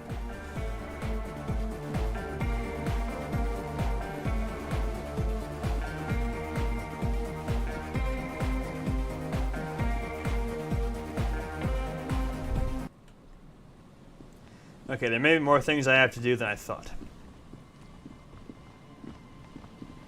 I need to form a checklist. Dude, I need to like form a fucking list of, where am I going? Hold on. We're gonna hit the buoy.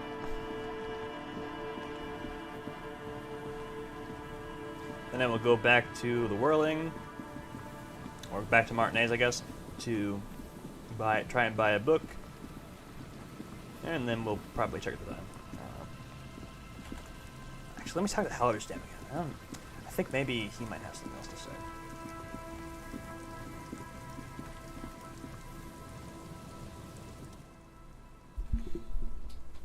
Do you have an alternative way into the building? Alternative? I don't have a mainstream way in, I'm afraid, although he points to the guardrails of the sewage runoff there. There's a sewage pipe there, maybe that does something. Sorry, I can't help more. Pipes can be broken with force. That they can.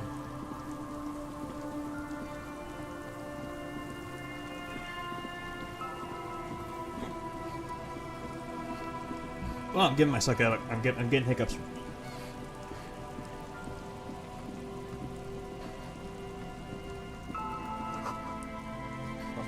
Impossible to get fire going is near the ocean. I think this is the buoy. Could this be the buoy class he told you about? Yes, it is. A metal and plastic contraption bobs up and down amidst the trembling reeds. At first it looks like trash, but if you look closer...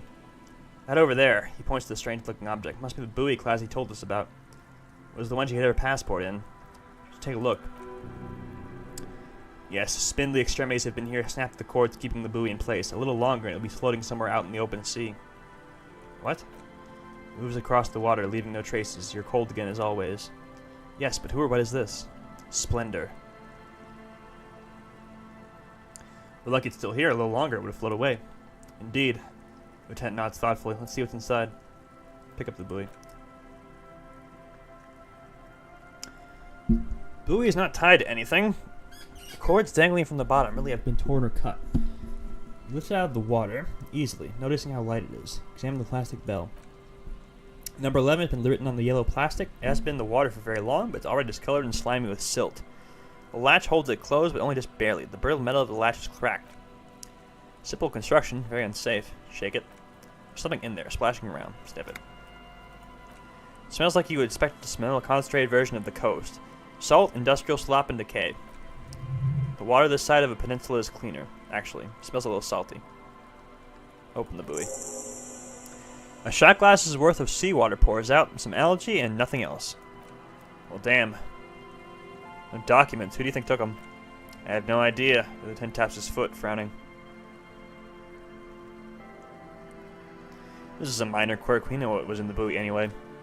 He purses his lips, or think we do. This is a small, loose end, either way. Not important, I hope.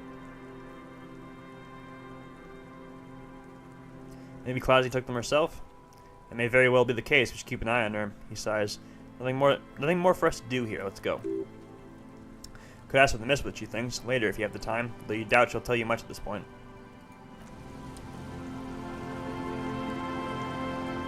I hope I didn't take too long. There actually was something in there.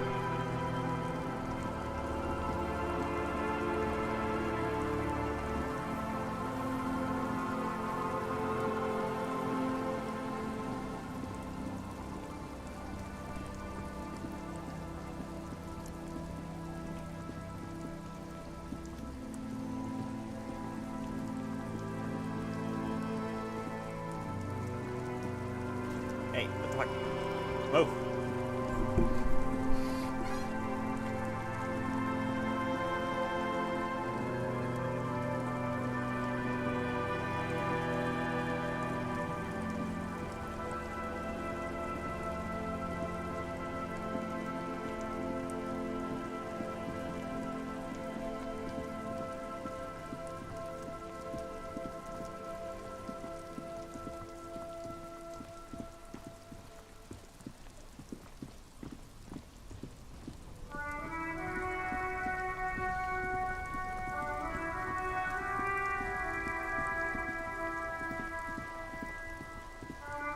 First thing, I'm going to go here and see if I can buy some dice.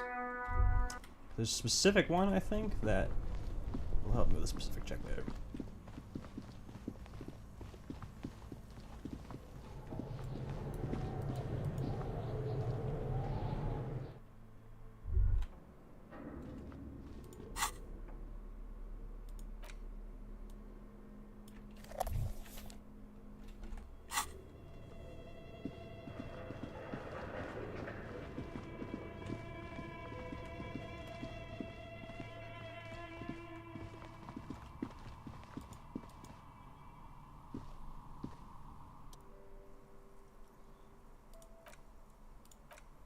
I'd like to order a die from you.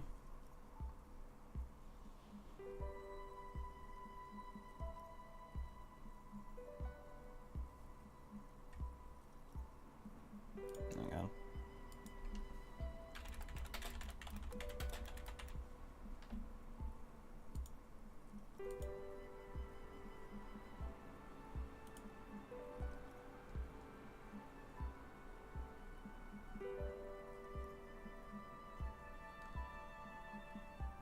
I think I need something to help with my work. Yeah, just the right one for you. She opens the top drawer of her work desk and takes something out. 2 polyhedrons, red and blue. That's the right one. A cradle in her palm. Police colors. Because I'm a police officer, right? Not the most original, I know. She smiles, almost apologizing. But sometimes the obvious choice is obvious because it's the best. Here, catch. Oh, shit. I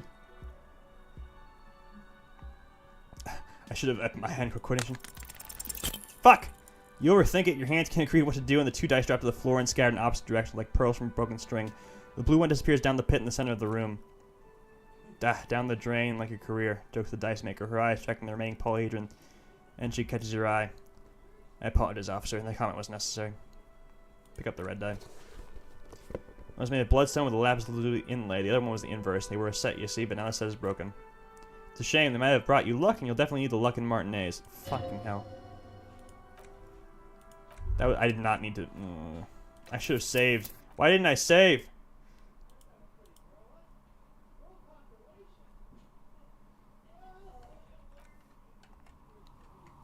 Jesus Christ. Well, that was ruined. This isn't going to help at all.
Sorry about that.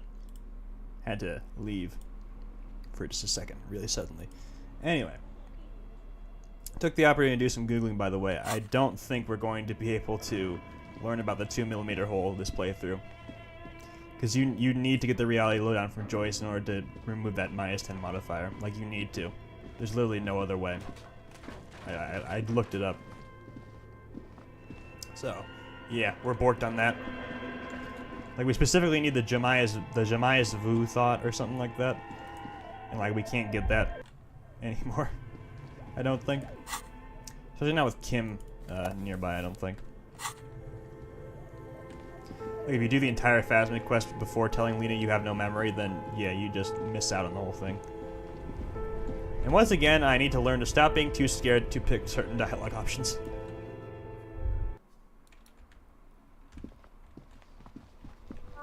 So yeah, the pale hole is not open. Although,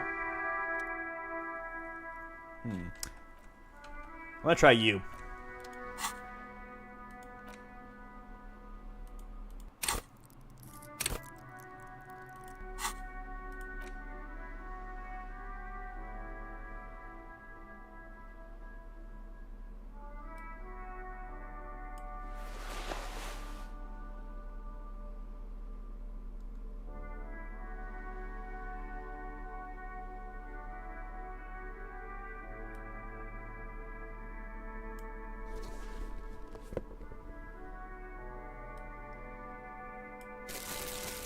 A lot of composure, wow.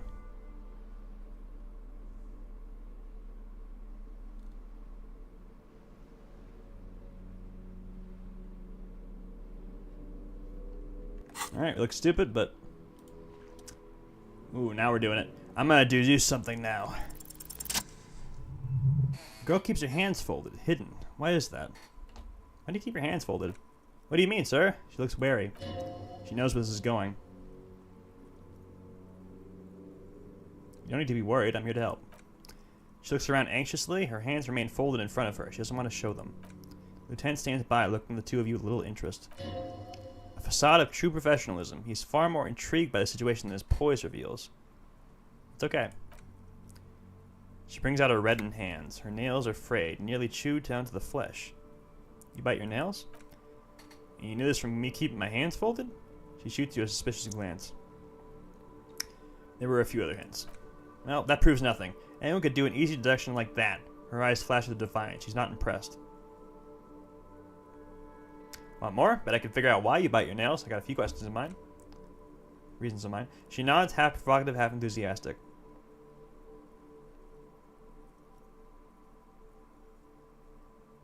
You're uptight because of your mother and the pressure she's putting on you. Dismay flickers in her eyes. Maybe so, sir, she sighs. Okay, I know. It's a bad habit and I shouldn't. I hope this entertained you.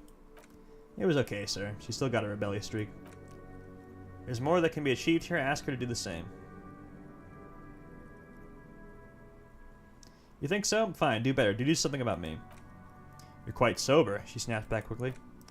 The lieutenant does not flinch at the comment. He does not flinch even a single bit. He's intensely not flinching. It takes effort.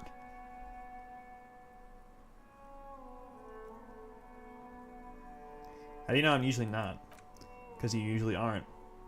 And I'm having a grand time. I sure hope you are, sir. She rubs her red nose. Oh, wow.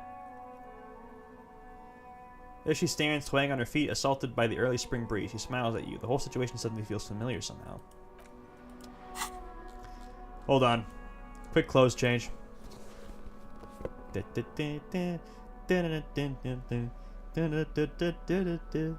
Doing the shuffle. We gotta come up with a little song for when I'm flicking through the clothes to try and figure out what to put on.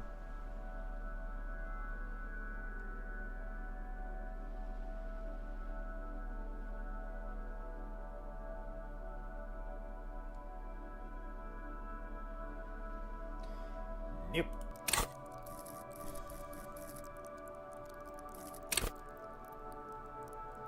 Wait, why do I have -2 from thoughts? Hold on. What? Wompty Dompty Dom Center? How come you betrayed me, Wompty Dompty Dom Center? Ah! Whatever. What are you missing here? Why does this feel familiar? Shit. You have absolutely no idea. Familiar how? You must have forgotten something you heard again. Okay, you know what? I'm saying it's gonna be too much, but we're near the end of the game, so who even fucking cares? Small brain. Oh, god damn it. This is gonna take like 20 tries to get, isn't it? Even though it's 58%, I'm gonna be here for longer than I was with the 8% check. Okay, there we go. Because you know each other. She's been talking to you so openly because you talked before. So you know me? We've met before? Yes, I stand in this spot all the time. She sways back and forth on her feet. You've been running around all week without your shirt on, sir, telling people about being a star or something? I don't really understand who those stars are. Did I ever talk to you? Of course, you stopped by a few times. She looks at you intently. You certainly look better than the last time I saw you. What do you mean better? No. Thanks, I'm trying. Yeah, I can see. You don't have party eyes anymore. Lieutenant slowly, ever so slowly, realized something. Party eyes? Yes, of course. That makes sense. I'm not surprised children have seen you running around with party eyes on things. Not at all. Party eyes? You know, like a cat in the dark, all big and wide-eyed. She giggles at the thought. It certainly looks odd in a man. The swiveling eyes of a loony drug addict. That's what she meant. You were probably gurning, too. Fuck yeah. You should get some party eyes right now. Just have those sequins on you, boy. Does that mean I've been partaking in narcotics? Oh, baby, that's not what you have to worry about. Worry about the important thing. Why didn't you tell me you knew me to begin with? I didn't know I had to do that. She looks puzzled. Thanks, I've learned something about myself today. I'm glad I could help you, sir. He smiles a wide, helpful smile. Okay, see you around.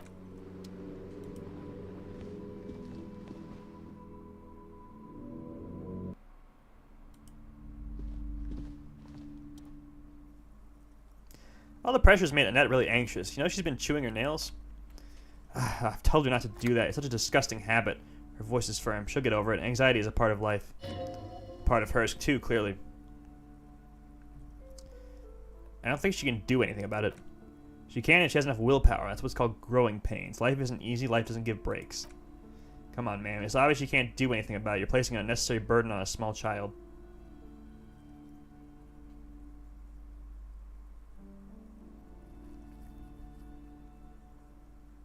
You know, I won't take the ultra-liberal dialogue option. I have enough money. I don't need any money. What you're doing is wrong. Even I know that, and I usually don't know anything. She stands stiff and severe, silently fuming. 10 or so seconds pass without change. This is a person coming to terms with a new reality. One where they're wrong. It's not easy. She's looking for one, but there simply aren't any good arguments for being an asshole. All of a sudden, she exhales sharply. Her shoulders slump down. Oh, no. She mutters, hold on, I need to invite her inside and apologize. She must be freezing out there. There, she returns with a nod. I don't know what to say to you. My husband, he tries to teach me business lessons. I have what my mother called a dull mind, all the stress. She stops, but her mouth keeps moving. Sounds like both the husband and the mother treat her the way she treats Annette. You're like Annette to your husband and your mother. Oh. She nudges her glasses nervously. Well, my mother was horrible, of course. Absolutely perverse energies around that person, but my husband... She shakes her head. My husband's completely different, of course. Is this husband Annette's father? Yes, my husband is a successful entrepreneur east of the river. If only he were more involved in the business we're running up here, she says gloomily. No matter, soon we'll both be off to Grand Curon. Grand Curon? What's that? It's a proper place to live, one of the most peaceful neighborhoods in Jamrock. East of Jamrock. You may know it for its massive housing projects. Your head feels light and dizzy. A cold breeze caresses your flesh. What's going on? Monstrous buildings loom over Grand Curon. A cold wind howls in the empty halls of homes built upon delusions. Why? There's no life in Grand Curon. No one can afford to live there. Most of the buildings are empty at the moment. Her smile is wide. It's a great opportunity to get ahead of the crowd. It's better times ahead for sure.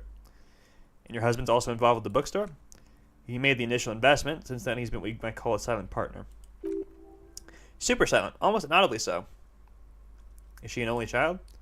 Yes, I'm afraid so. A real treat she is. It would be nice if she had... She paused for a second. No, we couldn't have afforded more children nearly. Not in this economy. A glimmer of sadness blinks through a well-crafted exterior. Why not? We're quite busy people, you know, my husband and I. Quite busy. Her voice wavers a bit. Children are a lot of work. You don't look like a father, so I don't expect you to understand. I'm sorry, she catches herself. I'm sure you do understand. I have something else in mind. She's inside, yay!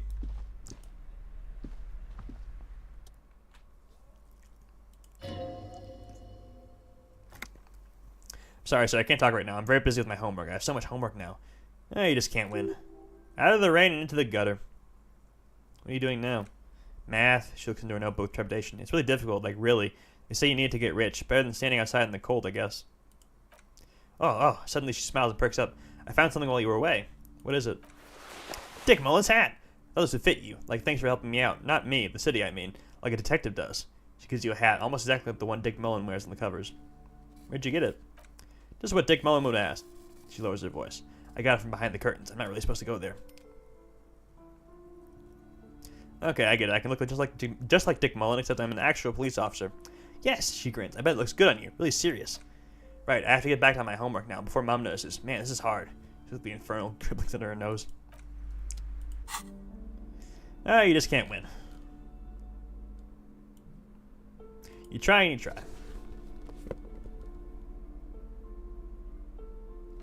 +1 encyclopedia. But does it go with my outfit? Oh, man. Do we? Is it the look? Is it the look? I think we do. We rock this.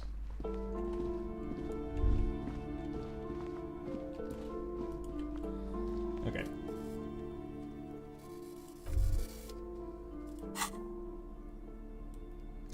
Switch back to my beanie for a bit.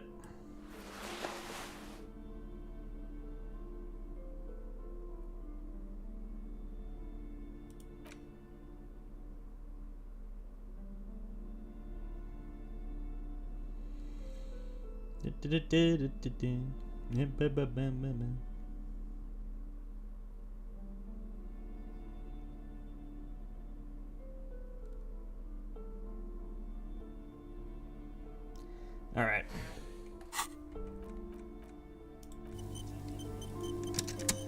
Who is Dick Mullen?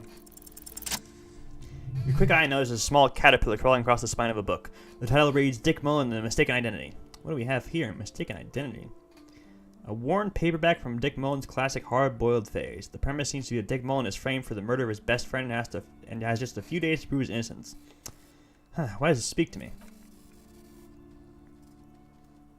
Could it be the motifs of unstable identities and shocking betrayals? No, it's got to be something else. Perhaps you're drawn to the dark and noirish atmosphere. No, not it either. Is it because the smoking dame in the slinky red dress on the cover is giving you a hard-on? What? No, that's not what's happening. Yes, it is. The bulge in your pants is embarrassingly obvious. Relax, it's not that bad. Also, this means your blood flow is returning to normal. Good news, really. Something the matter, detective? Nope, all good here. Casually adjust your pants. The lieutenant nods. You think you detect the faintest trace of a grin on his face, but you can't say for certain. Yeah, buy that.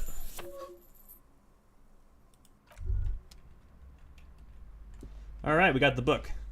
What else we got here?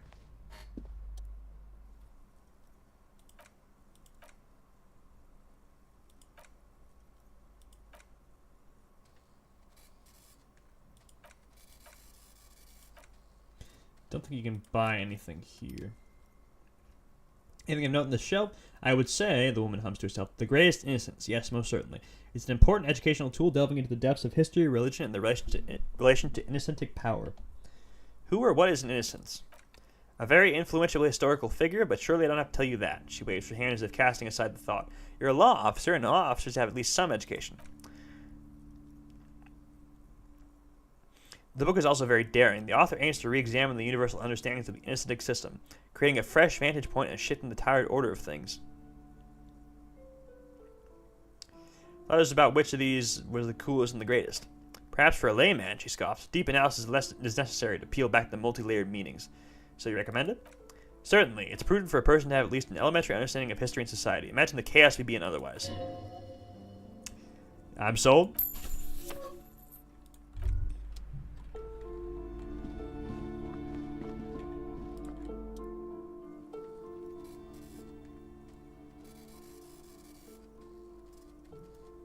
What books are these?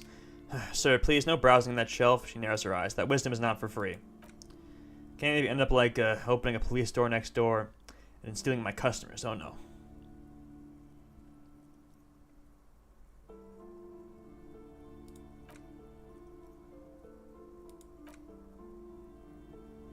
One of the books made out of shelves give people medicine advice in situations where they don't have access to paid health services.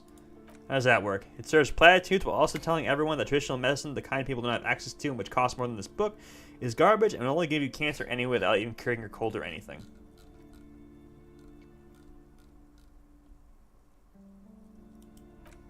Wholeness, unity, balance, on the other hand, can basically take care of anything, though it's important to note, when it's up to your mind to heal yourself, then it's because of your mind that you were ill in the first place. It's your own fault if you're ill. Got it. Does the book say anything else? The book features chapters on topics such as how to find magnesium, it even lists plants you can harvest magnesium from, how to continue drinking if you're an alcoholic who has destroyed his liver, and there's even a chapter on the ancient serious tradition of using duck gallbladder preservatives to treat and prevent sexually transmitted diseases. Pre- and post-factum apply. Nothing worth buying. Ooh. This is just mundane garbage. What's even paranatural about this? We'll find something. The throbbing in your head increases with every passing moment you gaze at the shelf. Suddenly, as if out of nowhere, a small green book becomes apparent. The title of it reads Medicinal Purposes of the Pale. What's the pale? The book contains very little explanation on the matter. This knowledge seems to be taken for granted. What's this book about? The book contains descriptions of various pseudoscientific therapies, alternative medicines, and folk remedies involving the pale, also known as le territoire. For example, it recommends vigorously swatting one's naked body with a venik, or hand broom, made from the leafy twigs of a young birch tree from the near pale.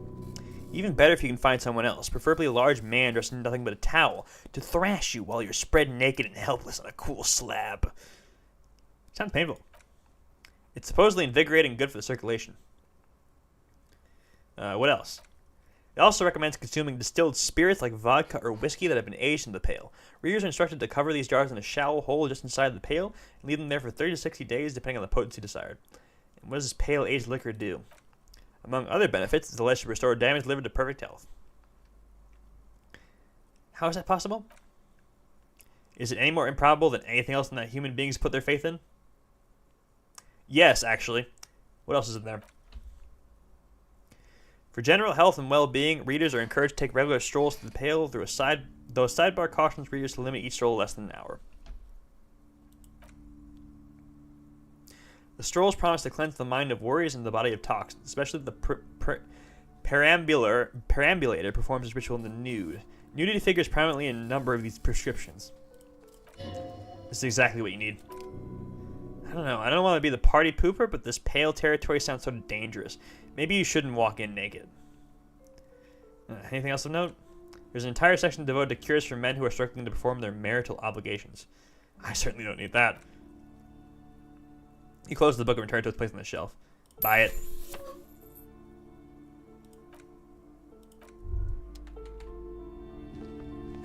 Okay, I'm gonna BRB for just a second. I need to get water. And then we're gonna read all these books, and then that will be probably the end of the stream. So, be right back.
No, man, I looked it up. You specifically have to take a dialogue stream with Joyce that starts with you telling Lee you can't remember anything, then waiting for Kim to not be there and other stuff, and like I don't think so.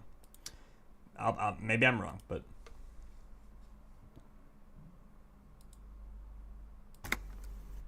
anyway, let's read some books.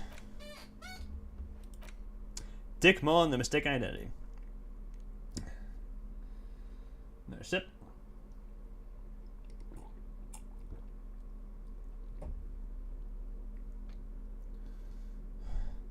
Another Dick Mullen book that woefully misrepresents the nature of police work.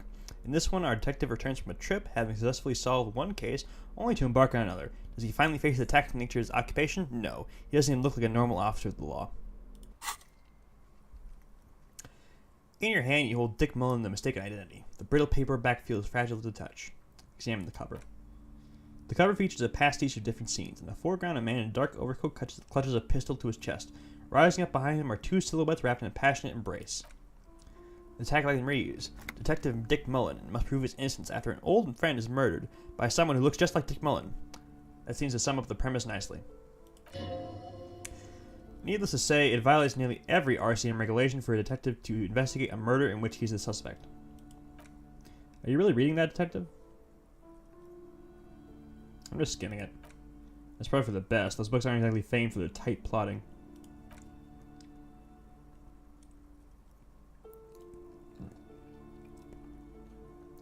The story opens with a knock at the door. Detective Dick Mullen. You're not wearing the hat? Oh shit. Fake Mullen fan. Oh no. Well, I can't go now. Story opens with a knock at the door. Detective Dick Mullen is greeted by an old friend, Charlie Spillane, who's come to Mullen to ask a favor on this dark and cold night. Spillane needs Mullen to drive him in from Vesper to a small town along the Insulated coast. Despite his friend's apparent education, Mullen does as he's asked, then returned home where he passes out drunk, as he does most nights. An extremely unprofessional and hurtful stereotype that's offensive to all upstanding officers of the law, but also extremely accurate in your case.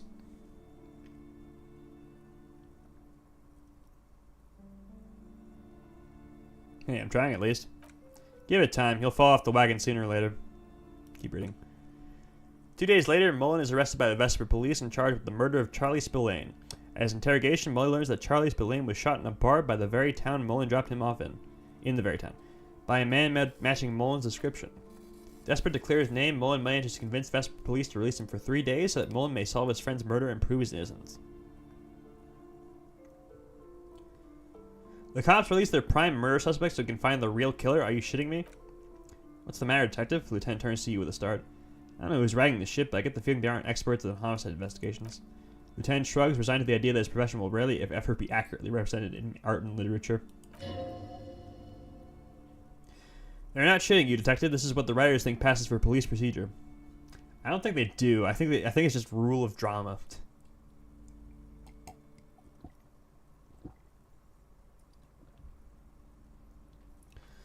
Okay, so Mullen didn't do it.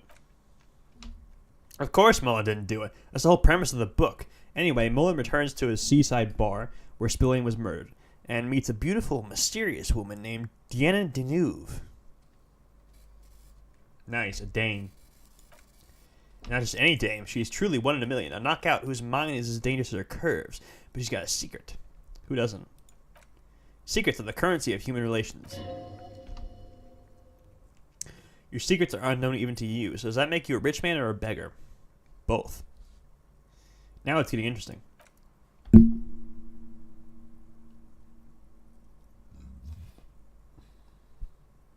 Oh god, I'm getting so much gas.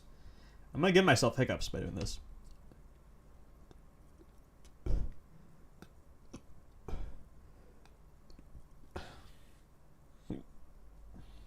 There it goes. Ooh, there it goes.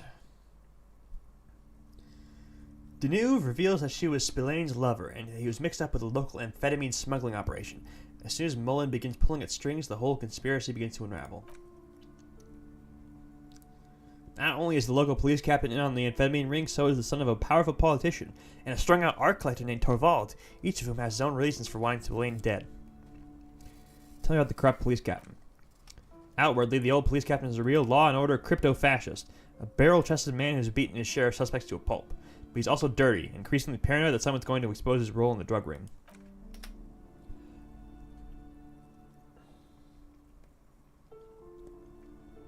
He would certainly have the motive and the means, but the captain walks with a noticeable limp from an old war injury.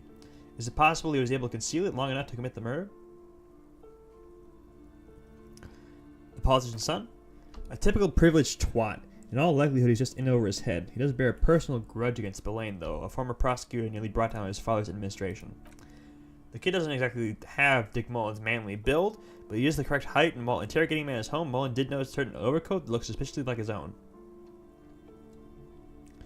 Was that about an art collector? Torvald, the art collector, is a strung-out mess. Frankly, it's hard to imagine him holding a pistol steadily enough to actually hit someone, let alone plug them 3 times in the chest the way old Spillane did. That said, Torvald and Spillane have a long history, and while interrogating him, Mullen discovers that Torvald was once involved with Deanna Deneuve. Could it be that this is all over a sordid love triangle? Let's get on with the story. One evening, Deanna Deneuve comes to Mullen's hostel room in tears. The two of them drink half a bottle of vodka, and as soon as they're seeking comfort in each other's arms. Yes, comfort and pleasure, the warmth of another human's touch, the burning taste of liquor on her full, sweet lips. Well, that testimony won't be admissible any longer. How does Mullen expect to solve the murder if he's sleeping with the witnesses? The man's a prosecutor's nightmare. Solving a murder counts for nothing if all the evidence gets thrown out in chorus over police misconduct. That's just Dick Mullen's modus operandi. He might bend the rules, but he closes cases no one else can. I'm not sure I'm happy with this, but maybe the story will turn it around. As the two lovers share a post-coital cigarette, Deanna Deneuve turns to Mullen and says, "By the way, Dick, there's something else I meant to tell you." I love you? The name of the true killer? Always aim for the center of mass? Whatever it is, Mullen never hears the words. A blow to the base of his skull knocks him out cold instantly. Can't trust a dame. Who can you trust in this wicked, messed up world? Your partner. Lieutenant gives you a quizzical expression in return. You go back to the story. Oh, okay. When Mullen comes to, Deneuve is dead on the hostel bed next to him. To make matters worse, his clothes are covered with their blood. Double fuck. Oh, great, we're getting double framed. Mullen trashes his blood-stained clothes and flees the hostel, knowing it's only a matter of hours before the cops discover Deneuve's body, if they haven't been tipped off already. Fleeing a crime scene, destroying evidence, even if Detective Mullen didn't commit the murder, he should be facing years behind bars. Dick Mullen won't be sent to the clink for the sake of some legal niceties. I like how authority is totally behind him, and his spirited corpse is like, "What the fuck, dude?" The heat is on. If Dick Mullen can't solve both murders before the cops catch up to him, he's going away for life. Can you solve the case before the cops close in? I got some questions first.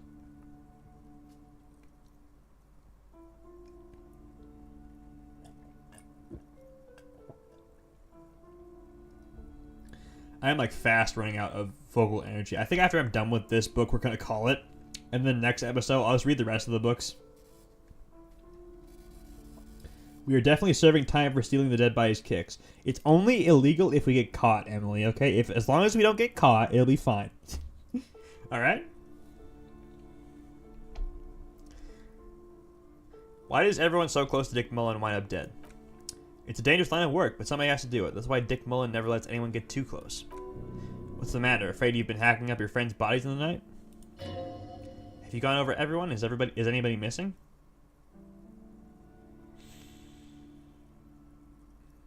I haven't seen Evrard in a bit. Why did Dick Mullen become a detective in the first place?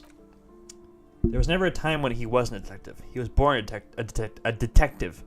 He was born a detective. Successful detective. Was I not born to be a detective? For the moment, you cease to read the story on the page and see the book for what it is. A collection of brittle, cheaply printed pages held together by glue made from the hooves of horses. From nowhere, you hear the screech of sneakers on a waxed floor. You feel the burn of rope against your hands. Are these figments of some other life?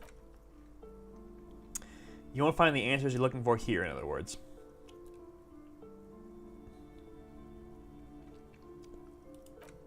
Why is he like that? Dick Mullen was made to crack skulls and solve cases. It's who he is. He can no more stop being a detective than the tiger could cease to be a predator in the night. You're no tiger, though, Harry. You're a man. It's your curse to have to choose. For a moment... Why bother solving crimes when the world is so evil? Is it really so evil, detective? Yep, it's pretty fucking evil. Then why are you still here? I don't want to let Kim down. Just make sure you don't lose him. You'll find another like him. It's true in more ways than you know. It's true in more ways than you know. Because I need to solve this case, not for anyone else's sake, for me. What are you trying to prove exactly? And what will change if you do manage to prove it?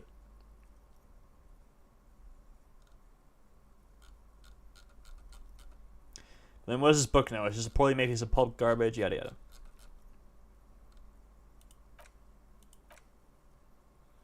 Oh. Okay, maybe not there are parts worth saving.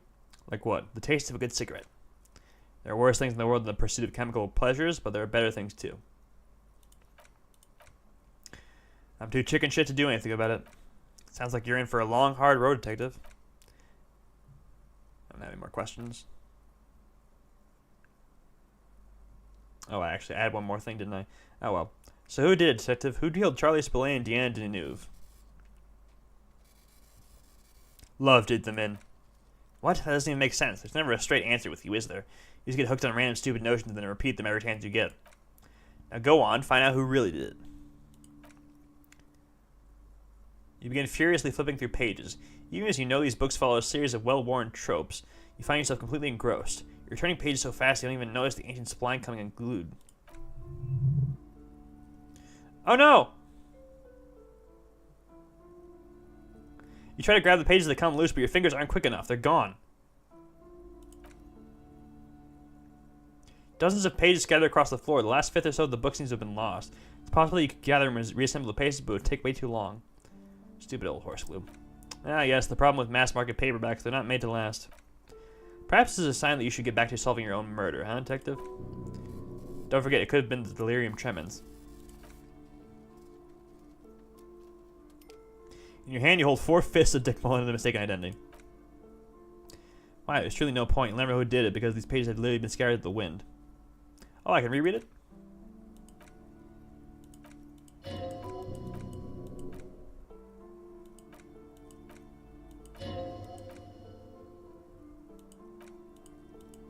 Yeah, I'm going back.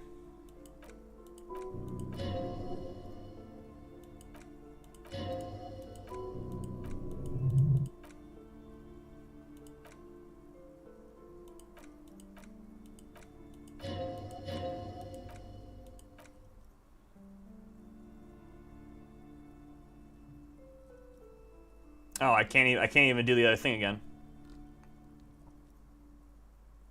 You never know what happens because the rest of the book is gone. If Mullen goes to jail, there wouldn't be like 50 more of these books. What makes you think this isn't the final Dick Mullen case? Isn't there already called a book called Dick Mullen, the Final Case or something? How do you know this isn't the final case? Okay, whatever. Alright, well, that was painful. I would have quick saved before that if I knew that I wouldn't have been able to go through that again. But let's check the time. Yeah, nice healthy 2 hours. I think we're good.